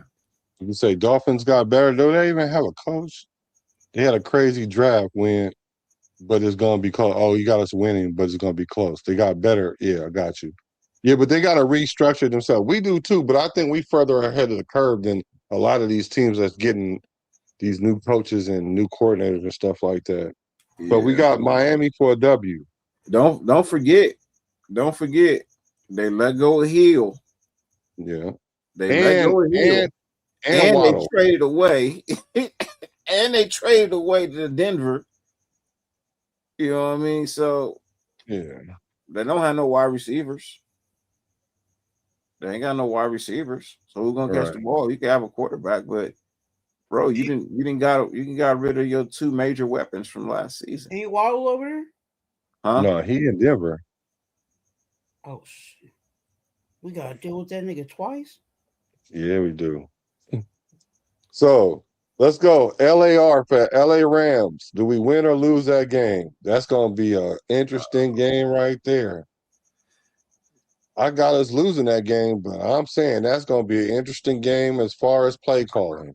I hope it's a primetime game too. I'm a coin flip that one.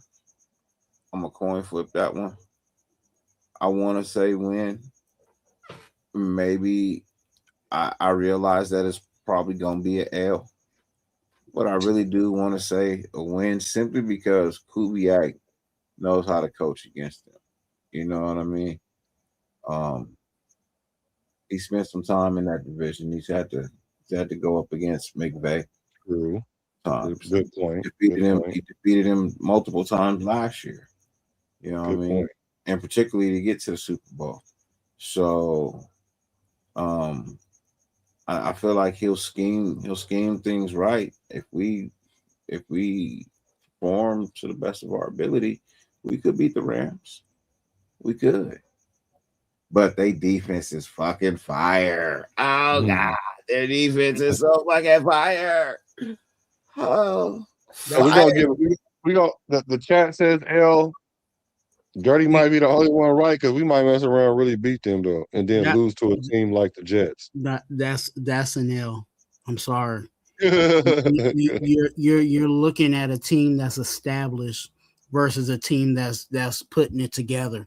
I want to be high on us, and I want to be, but when that's the same thing, you know, I don't know. I don't have the schedule. It's a loss. Yeah. But I want to be like, but that defense is so fire. Oh God, the defense is so fire. Justice for 12 says Miami basically had two number one wideouts and they are no longer on the team, nor did they make the playoffs, which proves you don't really need a number one wideout to win big. Facts. Facts. Facts. Facts. Okay, next game. SEA, Seattle. Woo! Loss. 10-7. Same thing Wait as a the minute, Rams. timeout. Wait a minute, timeout. I think we got a better chance to beat Seattle than the Rams. No, loss. You want to know why? They don't have their play caller. They don't have their running back. Sam Darnold ain't him like that. I'm telling you, he cool, but he ain't him like that. He ain't off the training wheels yet. He just had one good year. Not one good year. Let me not say that, because the year before that he played well. Just in the playoffs, he had them happy feet because they was on his head. But he got a play caller this year. It's the defense. Exactly, Dirty. It's not the Okay, offense. so they lost what? Kobe Bryant. They lost what? One of their corners, right? I think. But I feel you. The defense is the defense, though. You're right. And I'm not saying that we're gonna win. I just think that Kubiak got this one circled, but I guess he don't know where to circle it yet because it kind of depends on when we play him. He can circle it all he wants. That system is still in place, and I'm talking about defensively. That system is still in. And Sam Darnold, he's in a position almost like Tom Brady, where it's you ain't got to all you got to do is not mess it up, because the defense is gonna keep it tight enough to where you don't have to, you know what I'm saying, put up hella points. Mm-hmm. So and they're still going to run the ball. They're still going to, you know what I'm saying, they're still going to do all that. I know they lost K9, but Charbonnet's still over there, and I think they picked up Charbonnet is a beast. They picked up a running back in the draft to be the number 2. So they still got a two back system over there. So JSN is no joke. They gonna be fine no matter who the play caller is. They retain the other wide receiver that we wanted. And I think they may be running the same. They might be running the same play, because didn't some of the Kubiak guys, we couldn't pull all of them? Yeah. So they might still be running that same system. They're gonna run the same system. Ain't gonna change nothing up. I mean, it does have a little difference because Kubiak's not the one that's stirring the drink, but the essence of it is still there. Yeah, so it's definitely an L for me. It's just a different person calling it, but yeah, I mean, the know-how and the wherewithal to do it is still there. Like, so, physically by players doesn't mean who's in the booth is gonna be calling the right shit though. Alec, I'm with you. I think the Raiders definitely got a shot.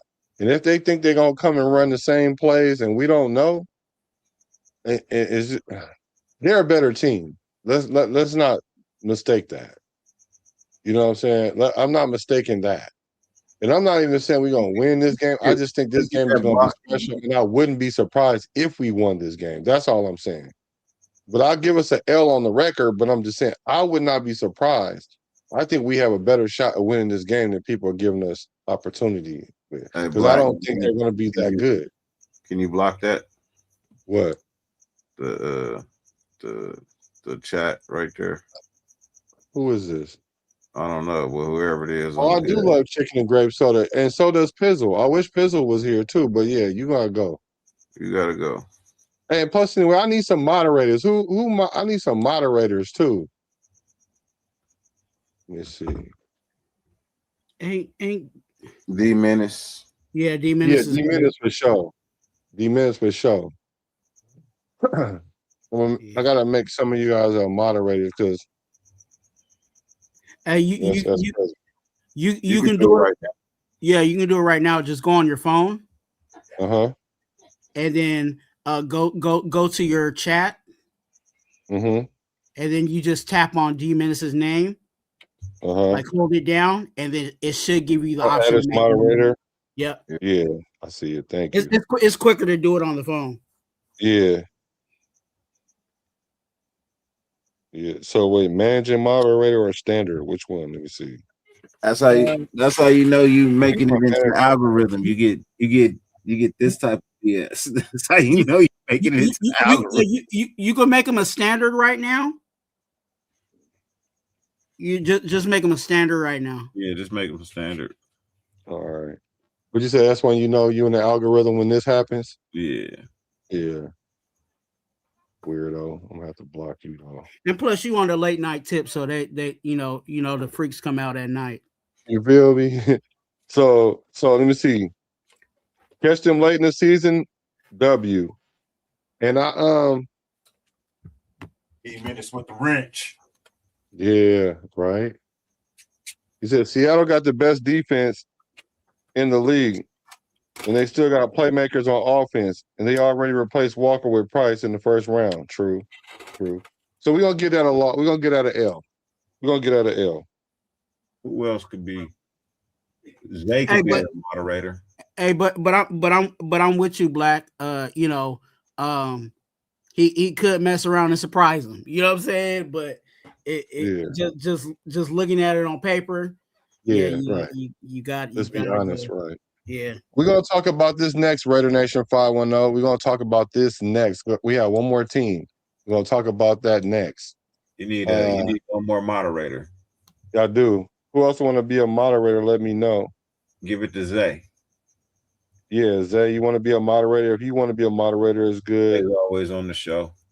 We the people. You always on the show. My boy just want 2 or 3. You don't want more than 2 or 3. Yeah, you don't want to be giving them out like Oprah. Yeah. You know what I'm saying? You get a wrench. You get a wrench.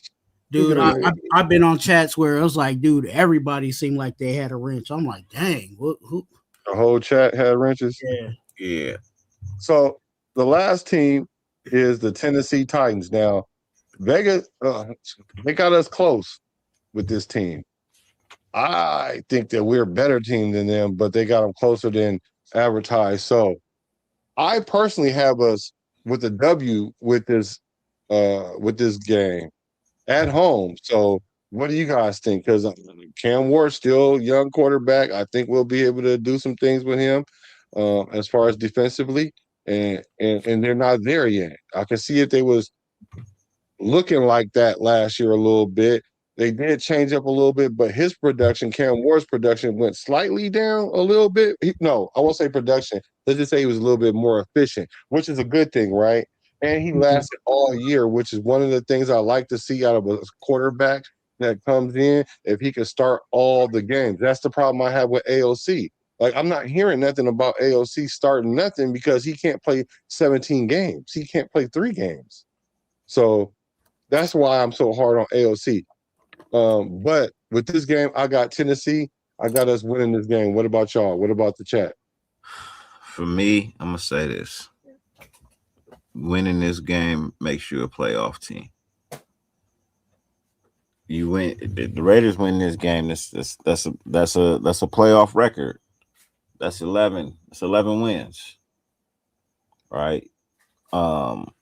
Even with 10 wins, you know what I mean. You should be in the playoffs, right? But I feel like with 11, that's definitely a playoff berth. You know what I mean. It may still be wild card or whatever, but I said my floor. My floor was about 8. And that's my floor is 8, and my ceiling was like 11 to 12. I'm gonna go ahead and ride with the dub. You know what I mean? I'm gonna go ahead and ride with the dub. Yeah, I think this is a dub. You know what I'm saying? I feel like they did make some. They did in certain situations, and this is kind of where we are kind of. They drafted their quarterback, but they didn't really have all the pieces they needed for him to be successful. And they attempted to do that in the draft. Trying to get him a number 1 wide receiver. You know what I'm saying? And Cardinal Tate. We'll see how that pans out. We'll see how that connection is. But I think he's still. I think we should be able to take care of a young quarterback. He is mobile. You know what I'm saying? He's one of those players that will, you know, try to pull magic out of his hat. So we definitely got to be careful of that. Because just as easy as I'm saying it could be a win, he could easily make a fool out of us, and you know what I'm saying, make us look bad. But I'm calling it a win. I'm gonna go. I hear you, Twan, but I'm gonna say if our defense is better than it was last year, our defense gave him fucking problems. You know what I mean? Our defense gave him problems last year. So you know, for me, if we're better, I still see them creating problems. Although he will be in his second year, you know what I mean? Yeah. That's also an issue, you know what I mean, that he's gonna have to overcome because now people have a whole year of film on you. They got time to study you, time to scheme for you. You know what I mean? They got a lot more, you know, substance to look at. So and on his side, like I would say that even with that, because I agree with you on that, Dirty, but even on his side, like it's year 2. You shouldn't be get some of the stuff that you got tricked on in year 1. Hopefully you learned enough in film to not get tricked on that in year 2. So but yeah, I get what you're saying.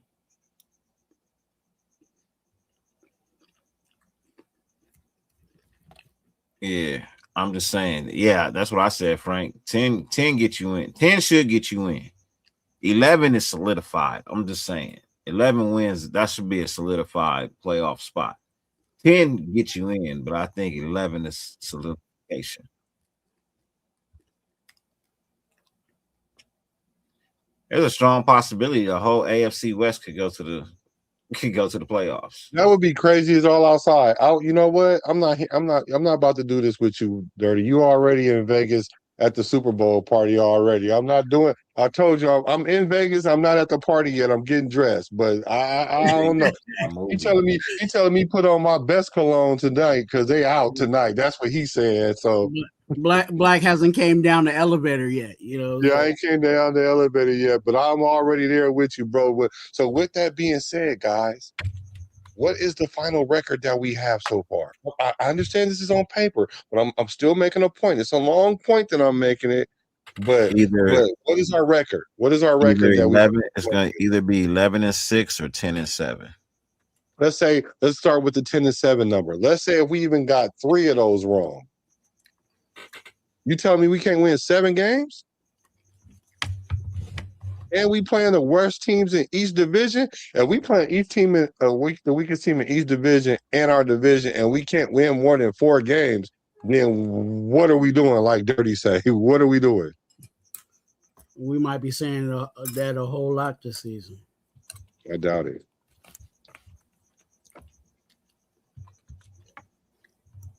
Yeah, I doubt it. Like so this is why I have Big Smoke. I have Dante's Inferno Smoke. I have Snoop Dogg, Mozzie, E40, Mac Dre, many clouds of smoke. So I don't understand where this 4 wins come from. Like, how do y'all justify only winning 4 games? I don't know. That's just me.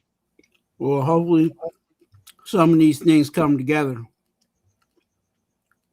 Yeah. Hey, thank you, D Menace. Hey, make sure y'all go subscribe to Dirty Channel. And make sure y'all get to Raider Twine too, because we're trying to get him to 1,000 subscribers. We need to get these Raider content creators monetized. I'm not monetized yet either, but I'm on my way because I had to do some other stuff. I had to start over because my channel got messed up, but that's okay. So I started from the gritty, which I had no problem with. But make sure y'all help these brothers get to where we trying to go so we all can do this on a big way.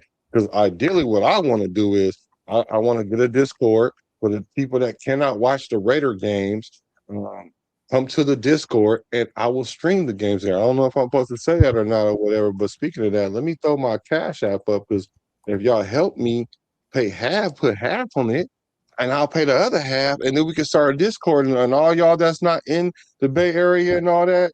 Because sometimes the Bay Area people can't even watch the Raider games. Then we can all meet there and watch the Raider game. So if y'all so kind, I mean anything can help, like for real. But that's what I'm trying to do. So get these guys monetized and help us, get closer as a nation. So I ain't hearing 4 wins. If I hear somebody else say 4 wins, I'm gonna crash out. I think we got 4 wins. Don't play with me. Don't play with me. All right. Oh wait, hold on. Let's put this out there. Let me see. And I mean, and they all out of the AFC West. Now I know this is still, it's not a hot topic. It's still some smoke in the Raider camp about this. It's still some medium smoke about this.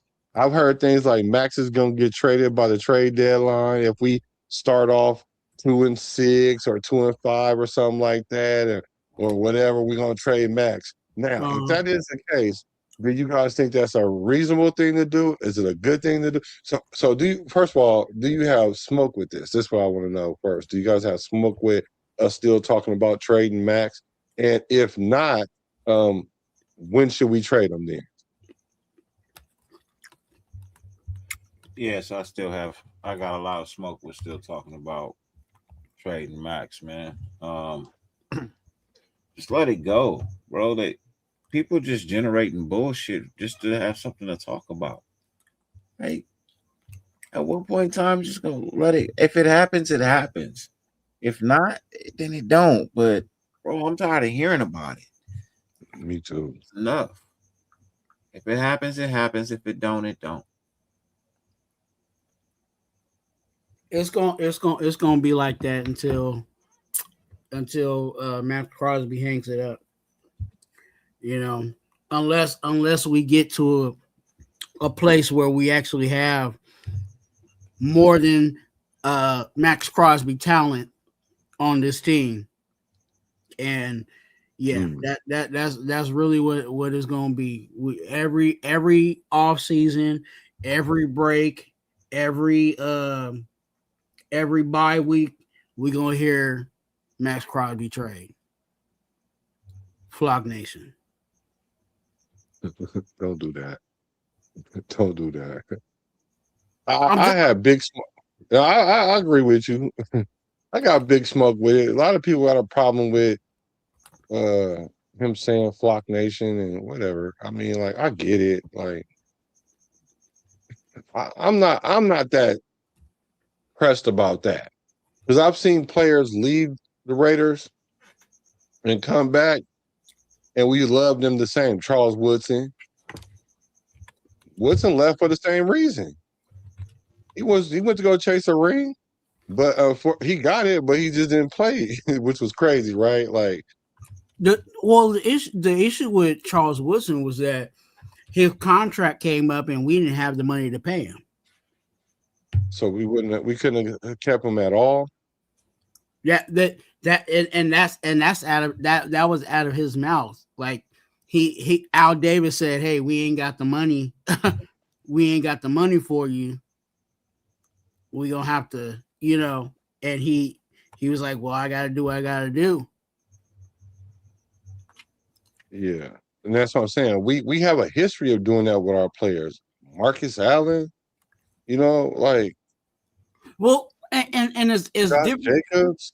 It's different. It's different now because we got money, but back then, we was trying to make $1 out of 15 cents.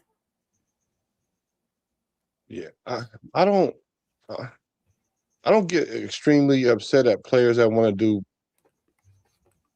what's best for their career, especially if they're playing for one of these weaker teams at the time and they've given up their good years there and they have a couple good years left and they want to chase the ring. I don't have a problem with that, right? I don't. If the team is not doing anything. Now, had we made all these moves like this and he came out and said that, I'd have been like, get him up out of here.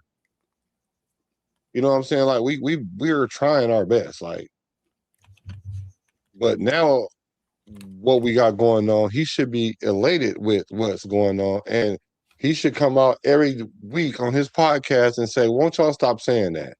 Because a lot of people got a problem with him with the podcast thing, which I don't necessarily have a problem with, but I can see why it's a problem. I have a problem with players having a podcast in season. I don't like that.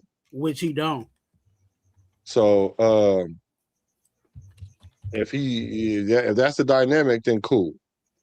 But he needs to come out every week and be like, all right, y'all, cut it out. You know what I'm saying? I'm a Raider. I'm gonna be a Raider, and that's what it is. And or come out and get like 15 sacks this year, and then everybody will shut up. So I got big smoke with this. So are you guys in the chat thinking about trading Maxx? You guys got smoke for this? Big smoke, little smoke? Put Maxx and put the level of smoke you got with this, because it don't stop there. Because I understand this is a boring time of the season. Like, trust me, OTAs is right around the corner. I even seen they asked the AI what Mendoza's career gonna be like. Did y'all see that? I ain't in all that BS. I get it, but did you see it though? No. Okay, cool. We'll talk about that. You got it? No, I didn't do it, but I seen it. Oh, okay. And it was interesting. No, actually, I did put it into mine after I seen what they said, and I was like, well, let me see if mine's going to say the same thing then, you know. Oh, okay. But we'll talk about that after this, because I heard today JPJ, they're not necessarily saying he's going to get traded, but they are saying that it wouldn't be a bad idea to trade JPJ. And I'm like, come on, the news cycle was that slow. Like, I got crazy smoke for this. Like, what are we talking about? And I know we talking about JPJ, but I wanted to add this with the Maxx Crosby situation. The Maxx Crosby situation, the thing that I'm okay with getting rid of Maxx Crosby, but the issue is I don't want to be in a situation where we need to be in and hear me out on this. We need to be proactive and not reactive.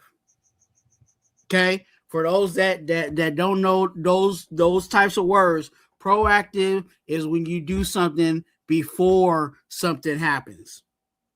Okay, reactive is, oh shit, is, you know what I'm saying, my car broke down and then now I gotta go get AAA. Right? That's we don't need to get rid of Maxx Crosby and then be like, wait, we ain't got no pass rushers. We need to have pass rushers in here before Maxx Crosby leaves. Whoever the Maxx Crosby Jr. is needs to be on the roster before Maxx Crosby leaves. Simple as that. They may be hoping that's who Keyron Crawford is. Maybe, but we've ran into that a whole lot. That's why everybody was thirsty for Mendoza, because we had Derek Carr and didn't bring nobody else in, you know what I'm saying, to replace him. And we kept bringing Band-Aids. And how many years ago was that? You know what I'm saying? So while that person's here, same thing, and this is the same thing I've been saying about Colton Miller. We need to have Colton Miller Jr. on the roster before Colton Miller says, hey, I did all I could do and I'm out of here. Because then now we ain't got a left tackle. So we got to be proactive and not reactive. In regards to JPJ, he wasn't drafted by Spartak, and yeah, right. And he has injury I'll be back. issues. Okay. So if he has injury issues and he has those types of concerns where he might be a liability, as much as I hate to say it, I'm taking off my Raider cap. You might want to get something for it before you ain't gonna get nothing at all. Right. And that's the same thing we did with Tyree. We got you know what I'm saying? We got what we could get out of him before we couldn't get nothing at all. Would I like him to be on the team? Absolutely. I think him being on the team makes our team a little stronger on the offensive line. But I have to be realistic and say that JPJ is a liability health-wise. I don't agree with that. I don't agree with that. Especially if we only talking concussions. If we only talking concussions, he playing. He gonna keep on playing. He gonna keep on playing. If Tua could keep playing, he playing. And I get it that O-line is different than quarterback, but JPJ ain't nowhere near concussion prone as him. So as long as it ain't something else, it's cool to me, in my opinion. I get it.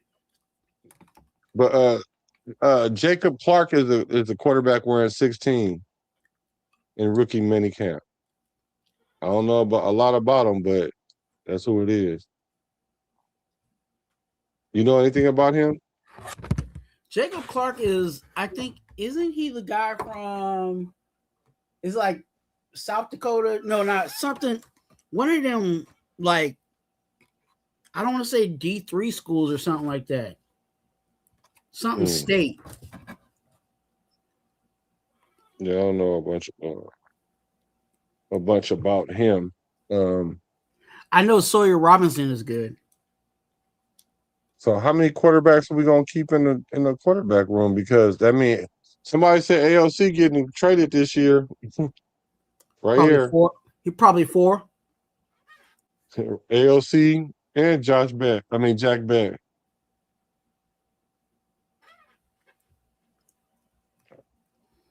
probably gonna have 4 quarterbacks total. And when I say 4 quarterbacks total, I'm talking about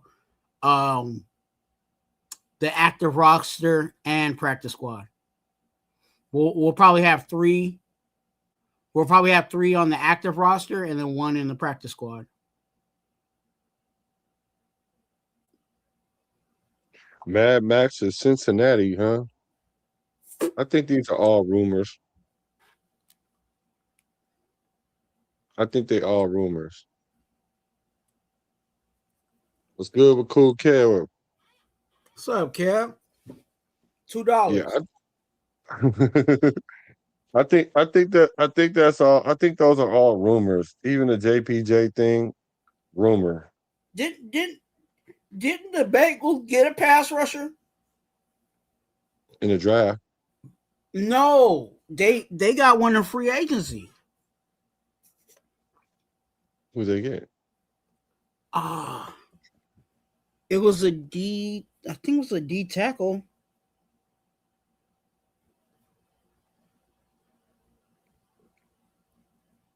I have to look it up. Let me use Mr. Google. Right. So let's get all this trading players talk. I mean, like, don't get along. Something can happen. But I just don't think we're going to get rid of Max after the trade debacle, like you said, after the Ravens thing. I think he's set. They got Dexter Lawrence. Unless somebody get 2 number ones, who got Dexter Lawrence? Not the Giants. The Bengals. Oh yeah, he went from the I was like, I know they added somebody on their D line. Yeah. So Malcolm Kuntz, is he going to perform up to the level that we expected him to last year? But granted that he was coming off a injury and it takes a year to kind of get back in the confident mode. So, how many sacks do you guys think Kuntz will have this year? Well, how many sacks does Kuntz need to have in order for you to feel like we need to re-sign him? Because he's on his second prove-it deal, took a little bit less money this year, had 4 sacks this year. 4.5 sacks last year. How many sacks to you will it take for you to be like, okay, cool, let's re-sign him? What about you, Twan? How many sacks you need? He better be close to double digits. Ooh, from 4 to 10? You better be close to it. He better be 8, 9. Cool Kid said. He Because said what? Because Kuntz is gonna want the bag. Well, he need 10 sacks then. That's what I'm saying. So I'm saying he needed to be close to double digits, because if he's expecting to get what he's been getting on these 1-year deals and a multiple year deal, I need close to double digits. Cool, Kev. It's funny you say that Kuntz is gonna have more than Tyree, but they had the same amount of sacks this year. And Tyree had less. He was on the field less too. Tyree was actually, and honestly, Tyree was more productive than Kuntz This year. Last year. Quiet as kept. Yeah. Quiet as kept, exactly. So that's why I need to know from the chat. How many sacks, y'all? Weber says 6. That's being nice. So Weber, I'm just gonna ask you this question. I'm not, don't take this negatively, but are you willing to pay $12 million for 6 sacks?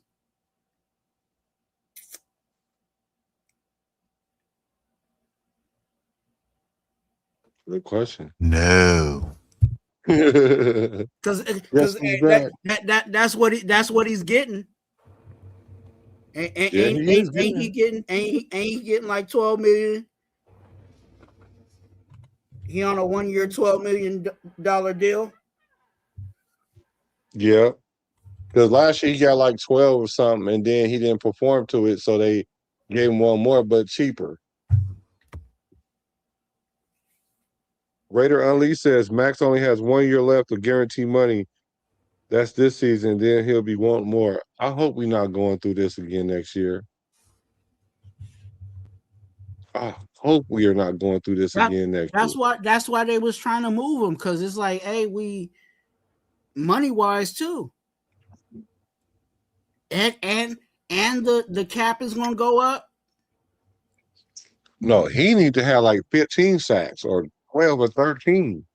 Who, Max? Yeah. Don't get me started on him.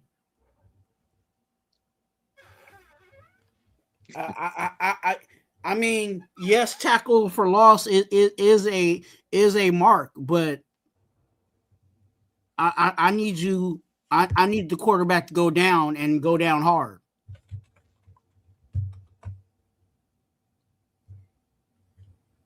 Who cares? Says 5.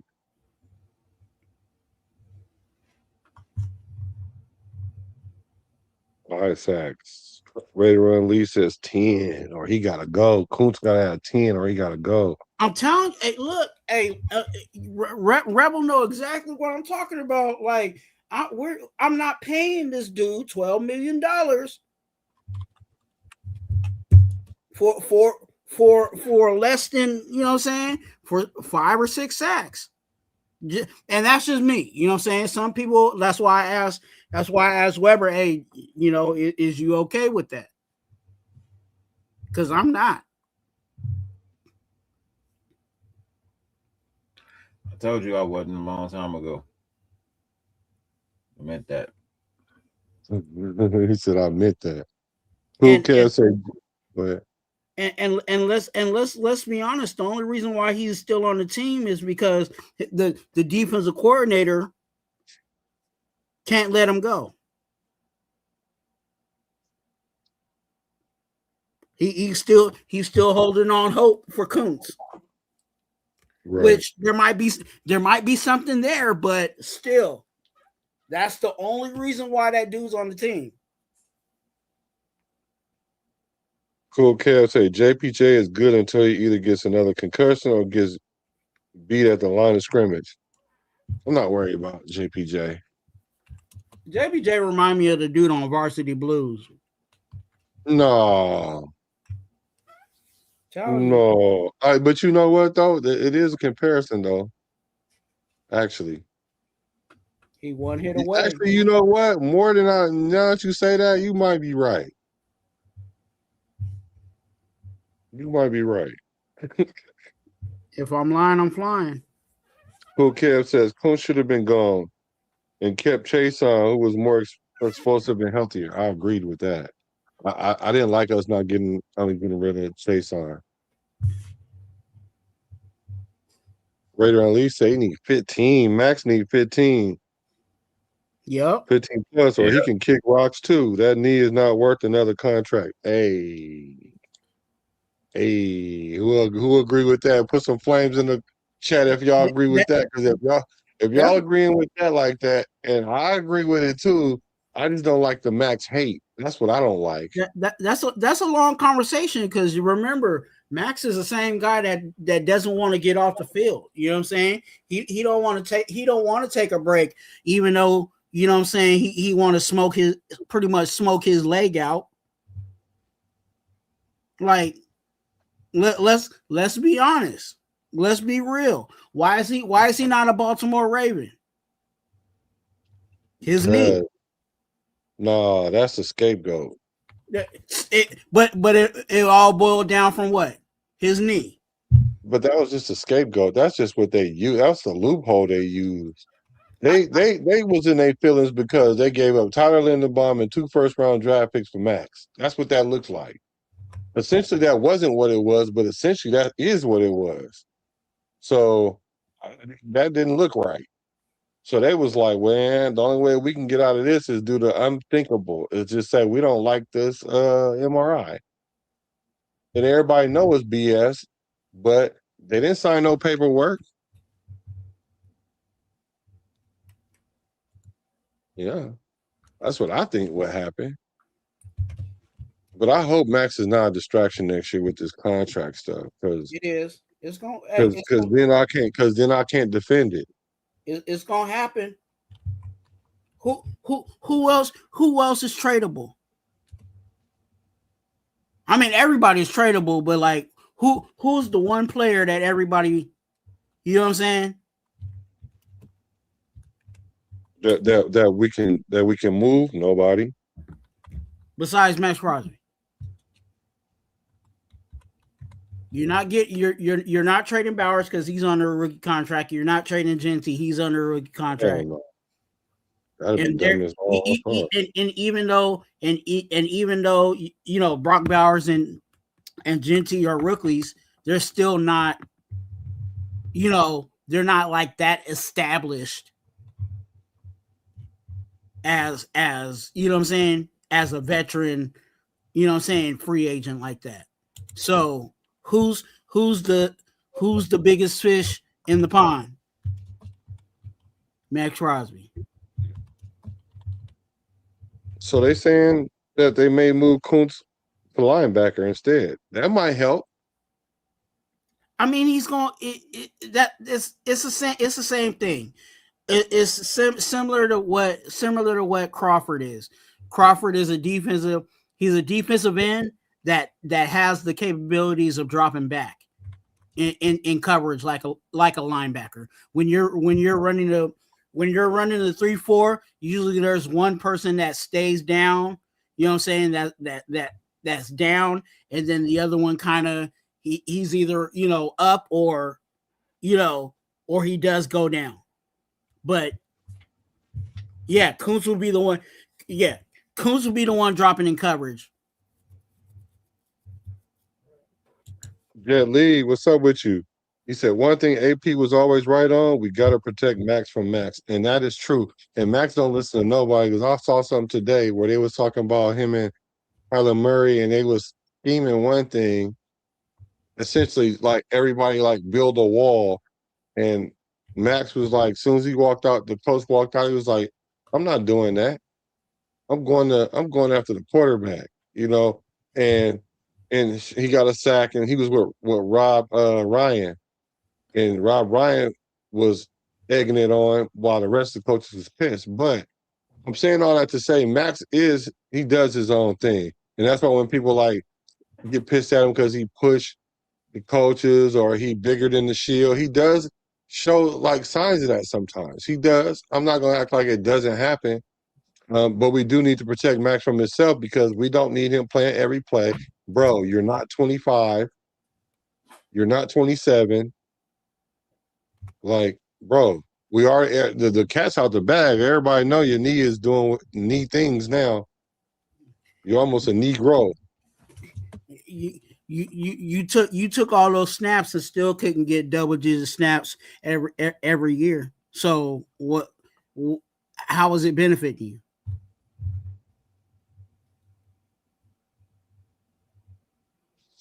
you? Yeah. And I do want to talk about the Warriors real quick though. I think Spytek is definitely working on trying to pull the reins back on that for sure. Because he said that a few times in press conferences, you know what I'm saying? Like, oh, me and Max, we don't have to talk about that and whatever. So he's probably already been in his ear about his usage. See, I didn't know this right here, and this is why I'm a little bit more in tune with the draft picks this year, because I didn't know that Kuntz was drafted as a linebacker but played DN ever since, and he's better standing up. If that's the case, we've been having him playing out of position.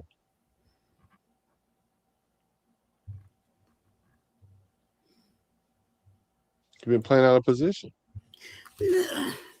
Yeah, I know. I mean, you're switching from, and I'm just talking about the traditional sense, right? Right. 3-4, right? Yeah, we were a 4-3. You know what I'm saying? And that's where, okay, now Kuntz, you're just a pass rusher. You know what I'm saying? And then for a little bit, I don't know if you realized it, but Patrick Graham was trying to do a little multiple stuff. You know, when he was free to do some things, you know. So that's where I think Kuntz did work for even the Patrick Graham system. But yeah, his body type, it definitely screams like that combo defensive end linebacker. Kind of like a Von Miller, you know, pass rusher. Yeah. Hey, D minutes, I got to take off. All right, brother. Appreciate y'all, pulling man. up. I'm almost at the end here too. I appreciate you pulling up, brother. Yes, sir. All right, man. All right, man. Yeah, make sure y'all go to Dirty Channel and subscribe, y'all. Please, please, please. Yes, sir. I'll see y'all tomorrow or something. All right. Max staying healthy all season, medium smoke. I concur. I have medium smoke with that too, because I think you can stay healthy all year, especially if we rotate players. We gotta rotate D linemen. Like that is the blueprint of winning at a high level, is keeping fresh D linemen in. So he don't have to be Superman no more. You don't have to be Superman no more. I don't think you need to be Superman anymore. So, Kuntz, you are on the clock. You're on the clock. Okay, cool. Let me see. All right. Last thing, real quick, y'all. Put it in the chat. Last thing, real quick. What time is it? Oh, it's medianoche. on the West Coast. So it's 3:00 there. So last thing, y'all. Last thing. Mike Washington Jr. M-Dub. Bad intentions. That's what I'm calling him. Player comp. Which one is closer? Adrian Peterson or Darren McFadden? Adrian Peterson or McFadden? Who you got? Who you guys think? Who do you think he's closer player comp to? Ooh. What's his name was one of the best in the league though. So I don't know if he could be like that good, but I'm talking about his running style. That's what I was trying to figure out. I was like, where are you going with this? His running style. I'm seeing, and I don't want to put this on him. Knock on wood, I'm knocking on wood early. McFadden. I don't think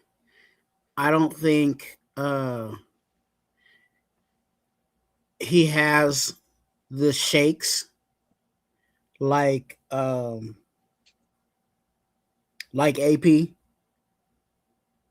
You know what I'm saying? AP could, you know what I'm saying? He go left and right on you and give you a little bit, you know. McFadden was his best plays was when he made one cut and took off. And I think that's where Mike Washington is. I think when Mike Washington has a gap and he plants his foot, he can, you know, he can get there. So I would have to say more McFadden than AP.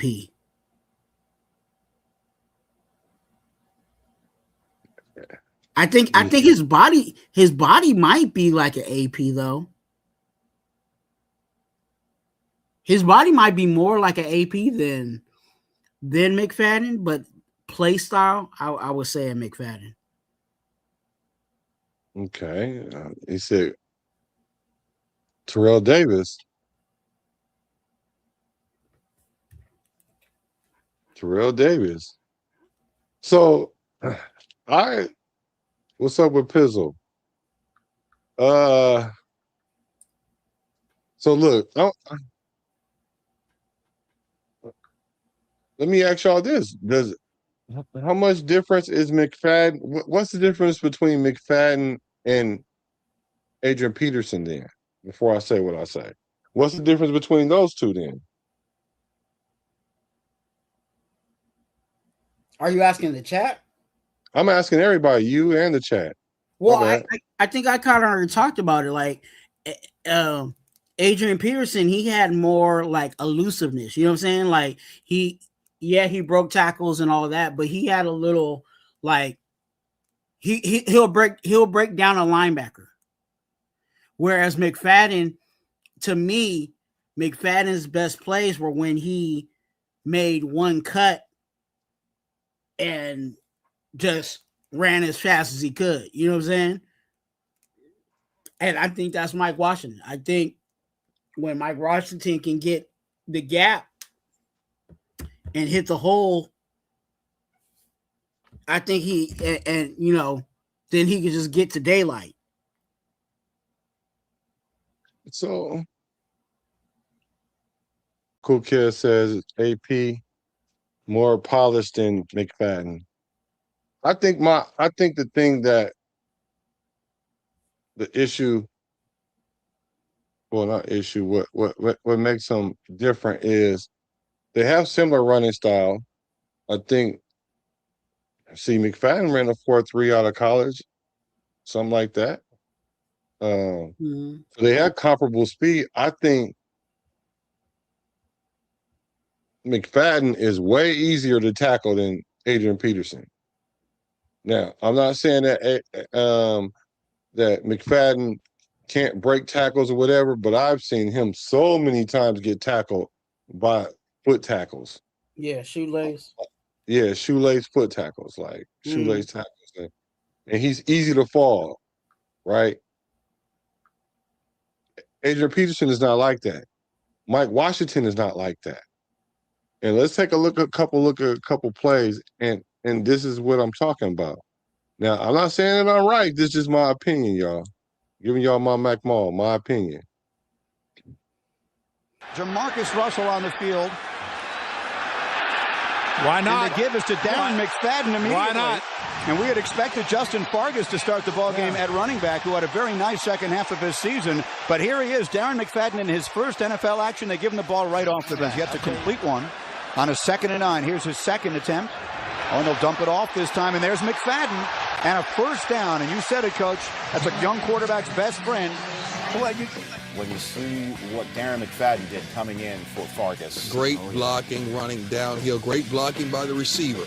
You can't make long runs in this game unless you get blocking from the receivers. Well, here's another long run after a 21-yarder. Here is Darren McFadden 3 plays later going for 50. You're not going to catch him, is he? 4-3 in the combat, and you get caught by safety? What did the safety run? 4-1? That's Dion. I was like, who's that talking? Yeah. Right, yeah, Dion talking. The thing about McFadden is he is at one cut and he downhill. And it ain't no more other moves after that. Not to say he won't cut or make another juke move down the field, but he ain't necessarily trying to. He's trying to use the speed at that point. Hey, here's somebody. Who is this right here? Good point right here. Adrian Peterson stayed healthy. If he would have stayed healthy. McFadden had chicken legs. He wasn't built to be a running back. AP was a whole nother monster. Right, he was.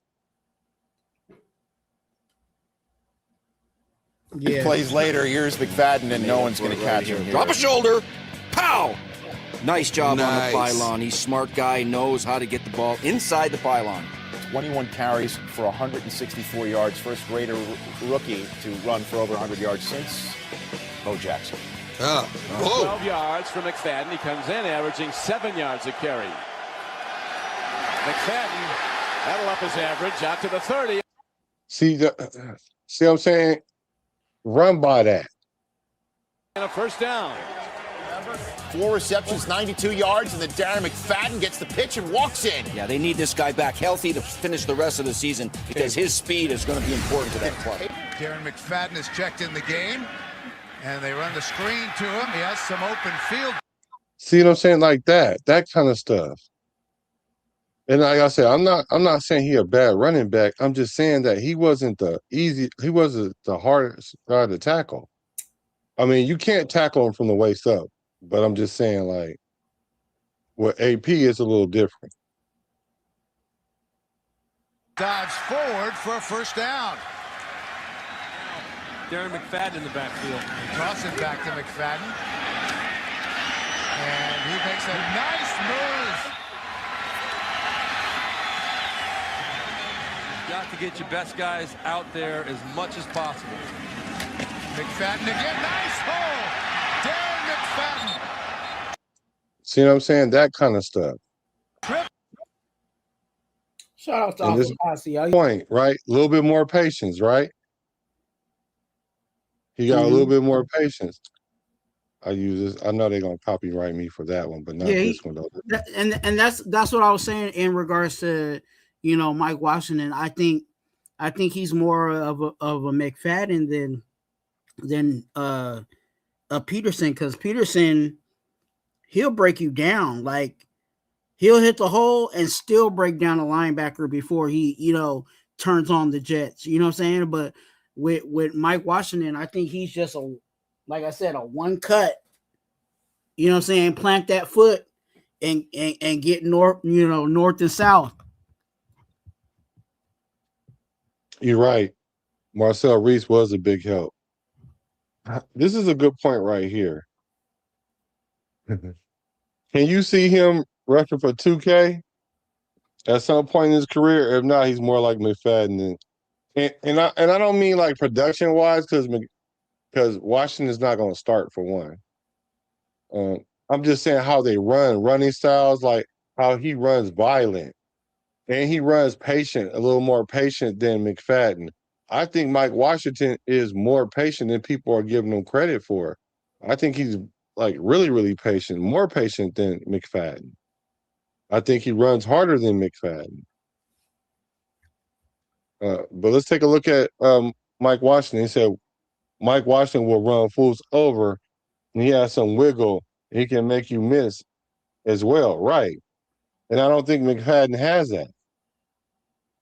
Not to say he can't do it. I'm just saying that's not in his repertoire like that. Six in the league, but it's been a good week of practice. As Washington puts down the shoulder and goes right. Corey Robinson working against Ethan Burke. He's able to get that block, and there's the big back. Running. They toss it to him to the left side, running downhill into Red Wolves territory. Still on his feet. To the 10, to the 5, touchdown. Season lost some of that young weight. He gets walloped as he lets the pass go to Washington, and Washington will score. And had the lead against Auburn in the last frame last week. Washington's gone off today over 100. See how he attacks the line of scrimmage, and then even when he get hit, he give in the business. What's his name? He get hit, he get pushed out, fall down, all kind of stuff. Had the lead against Auburn in the last frame last week. Washington's gone off today over 100 yards in the game. All times when this defense is on the sidelines. On this play, look at Washington bounce it out. It was going to be a tackle. Keep it on the ground, and they're going to pick up first down and then some. Washington bursting across the Arkansas plain, all the way down to the 6-yard line. 10. Boy, nice little stutter step again by Washington across midfield. He's down the far sideline and then finishes, but shows you that dynamic lateral cutting ability. Tips his shoulder. Now for Taylon Green. And the Arkansas offense running room for Mike Washington. Breaks free and heads for the end zone. Made the tackle to save a touchdown, and now it's Washington. Washington inside the 10. I think he also have more top end speed too. I think he got more top end speed. I think he run more aggressive.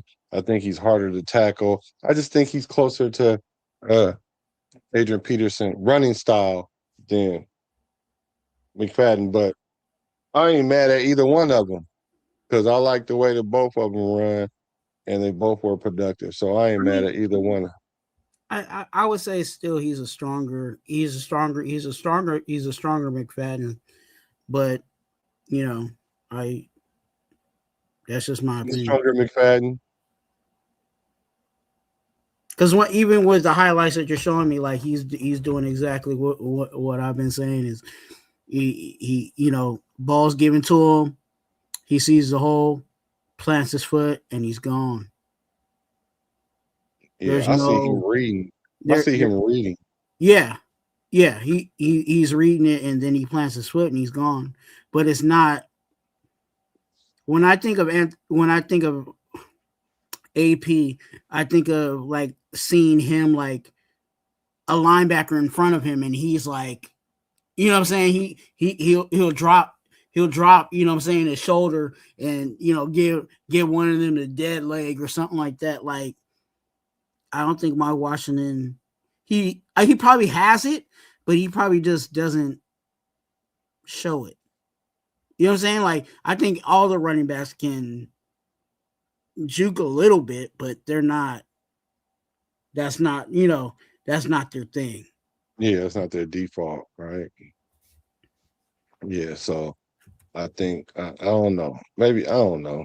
That's just kind of what I saw, but yeah, we'll see because we'll see because Adrian Peterson definitely had great vision, and he can get to top speed pretty fast, and he had another gear. But just like somebody said, he don't waste a lot of steps. And And that's what I'm saying. He don't waste a lot of steps, but neither did McFadden either.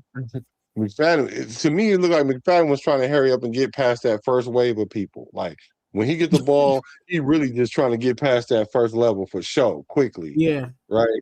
And for me, I think Mike Washington, he trying to get past it, but he ain't trying to rush past it. And I think that'll help us a little bit better in this zone read scheme.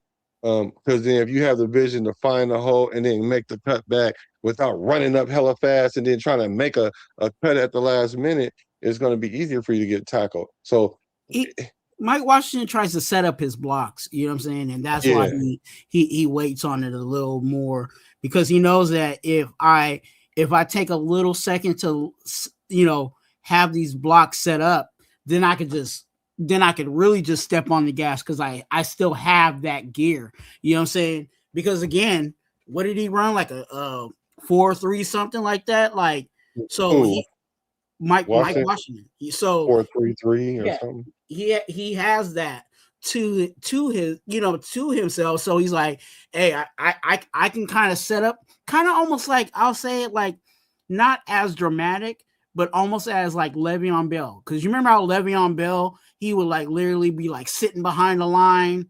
Yeah. And all of a sudden, you know what I'm saying? He'll like hit the gap and then he's gone. Like not as dramatic as that, but Mike Washington does allow, you know, because he does have the speed, he does allow his blocks to he tries to allow his blocks to set up. Yeah. And maybe that's what I'm seeing, and maybe that's why I'm making the comparison like that. So yeah. Hey folks, you know, I really enjoyed it. Time flies when you're having fun. We have a few people in the chat. Hey, can y'all make sure y'all hit the subscribe button if you enjoy this type of content? Because we gonna be on this thing. I'm trying to get to the road to 5K. I'm trying to help brother get to his 1,000. We both trying to get monetized. Once again, if you guys ever want to support the channel, it's gonna go back into the channel. I want to start a Discord, and I want to have our Raider fans there watching the games together. Because I used to stream the games in this Raider group, and then so many people came to my streams that the other streamers were getting upset, and I just left it alone because I didn't think that's what it was all about. We had people that was overseas watching the game, in the military, all in states that they couldn't watch the Raiders. And on y'all way out, can y'all make sure y'all put y'all area code, what y'all represent, so I'll know where the nation is at, and let's get this thing going. And I'll start putting the Cash App in the link in the description, and a couple dollars, like Pizzle say, buy us a gram, get us a gram. You know what I'm saying? Get us something, so that way we can try to make this a little bit more fun experience. Because I think this year is going to be a fun year. It's going to be a real fun year. I want to thank to my very first mod. No, I'm sorry, my second mod. The very first one popped out of nowhere. I seen her too. And thank you, D-Mins, for putting the putting Antoine's link in the chat. I see the 707. I see the 479. I see y'all. Mike Washington was the most Raider move ever. Mike Washington. Let's just say 846. Where's that at? Was that 845? Where's that at? Who cares? I ain't knowing. 079. Yes, sir. State, New York. Oh. Tron, where you at? 408. The 408. The 408. Yep. The 669. You know what I'm saying? You throw me off real quick. Upstate New York. Okay. All right. Okay. From the East Coast to the West Coast. I love it. Thank y'all for hacking in. Thank y'all for pulling up. I really appreciate y'all. Twine, you have anything you want to say, brother? Hey man, just support what we all trying to do over here. You know, hey, we all trying to give y'all something to listen to, you know what I'm saying, and to think about. You may not necessarily agree with everything we say, but it's all in love because we all trying to, get this team to the Super Bowl, you know what I'm saying? And that's what it's all about. So definitely subscribe. And like I say on my channel, don't be mean. Go ahead and double tap that screen. I like that. Don't y'all forget, because I'm a Raider. The Bay to LA to Las Vegas. I'm a Raider though.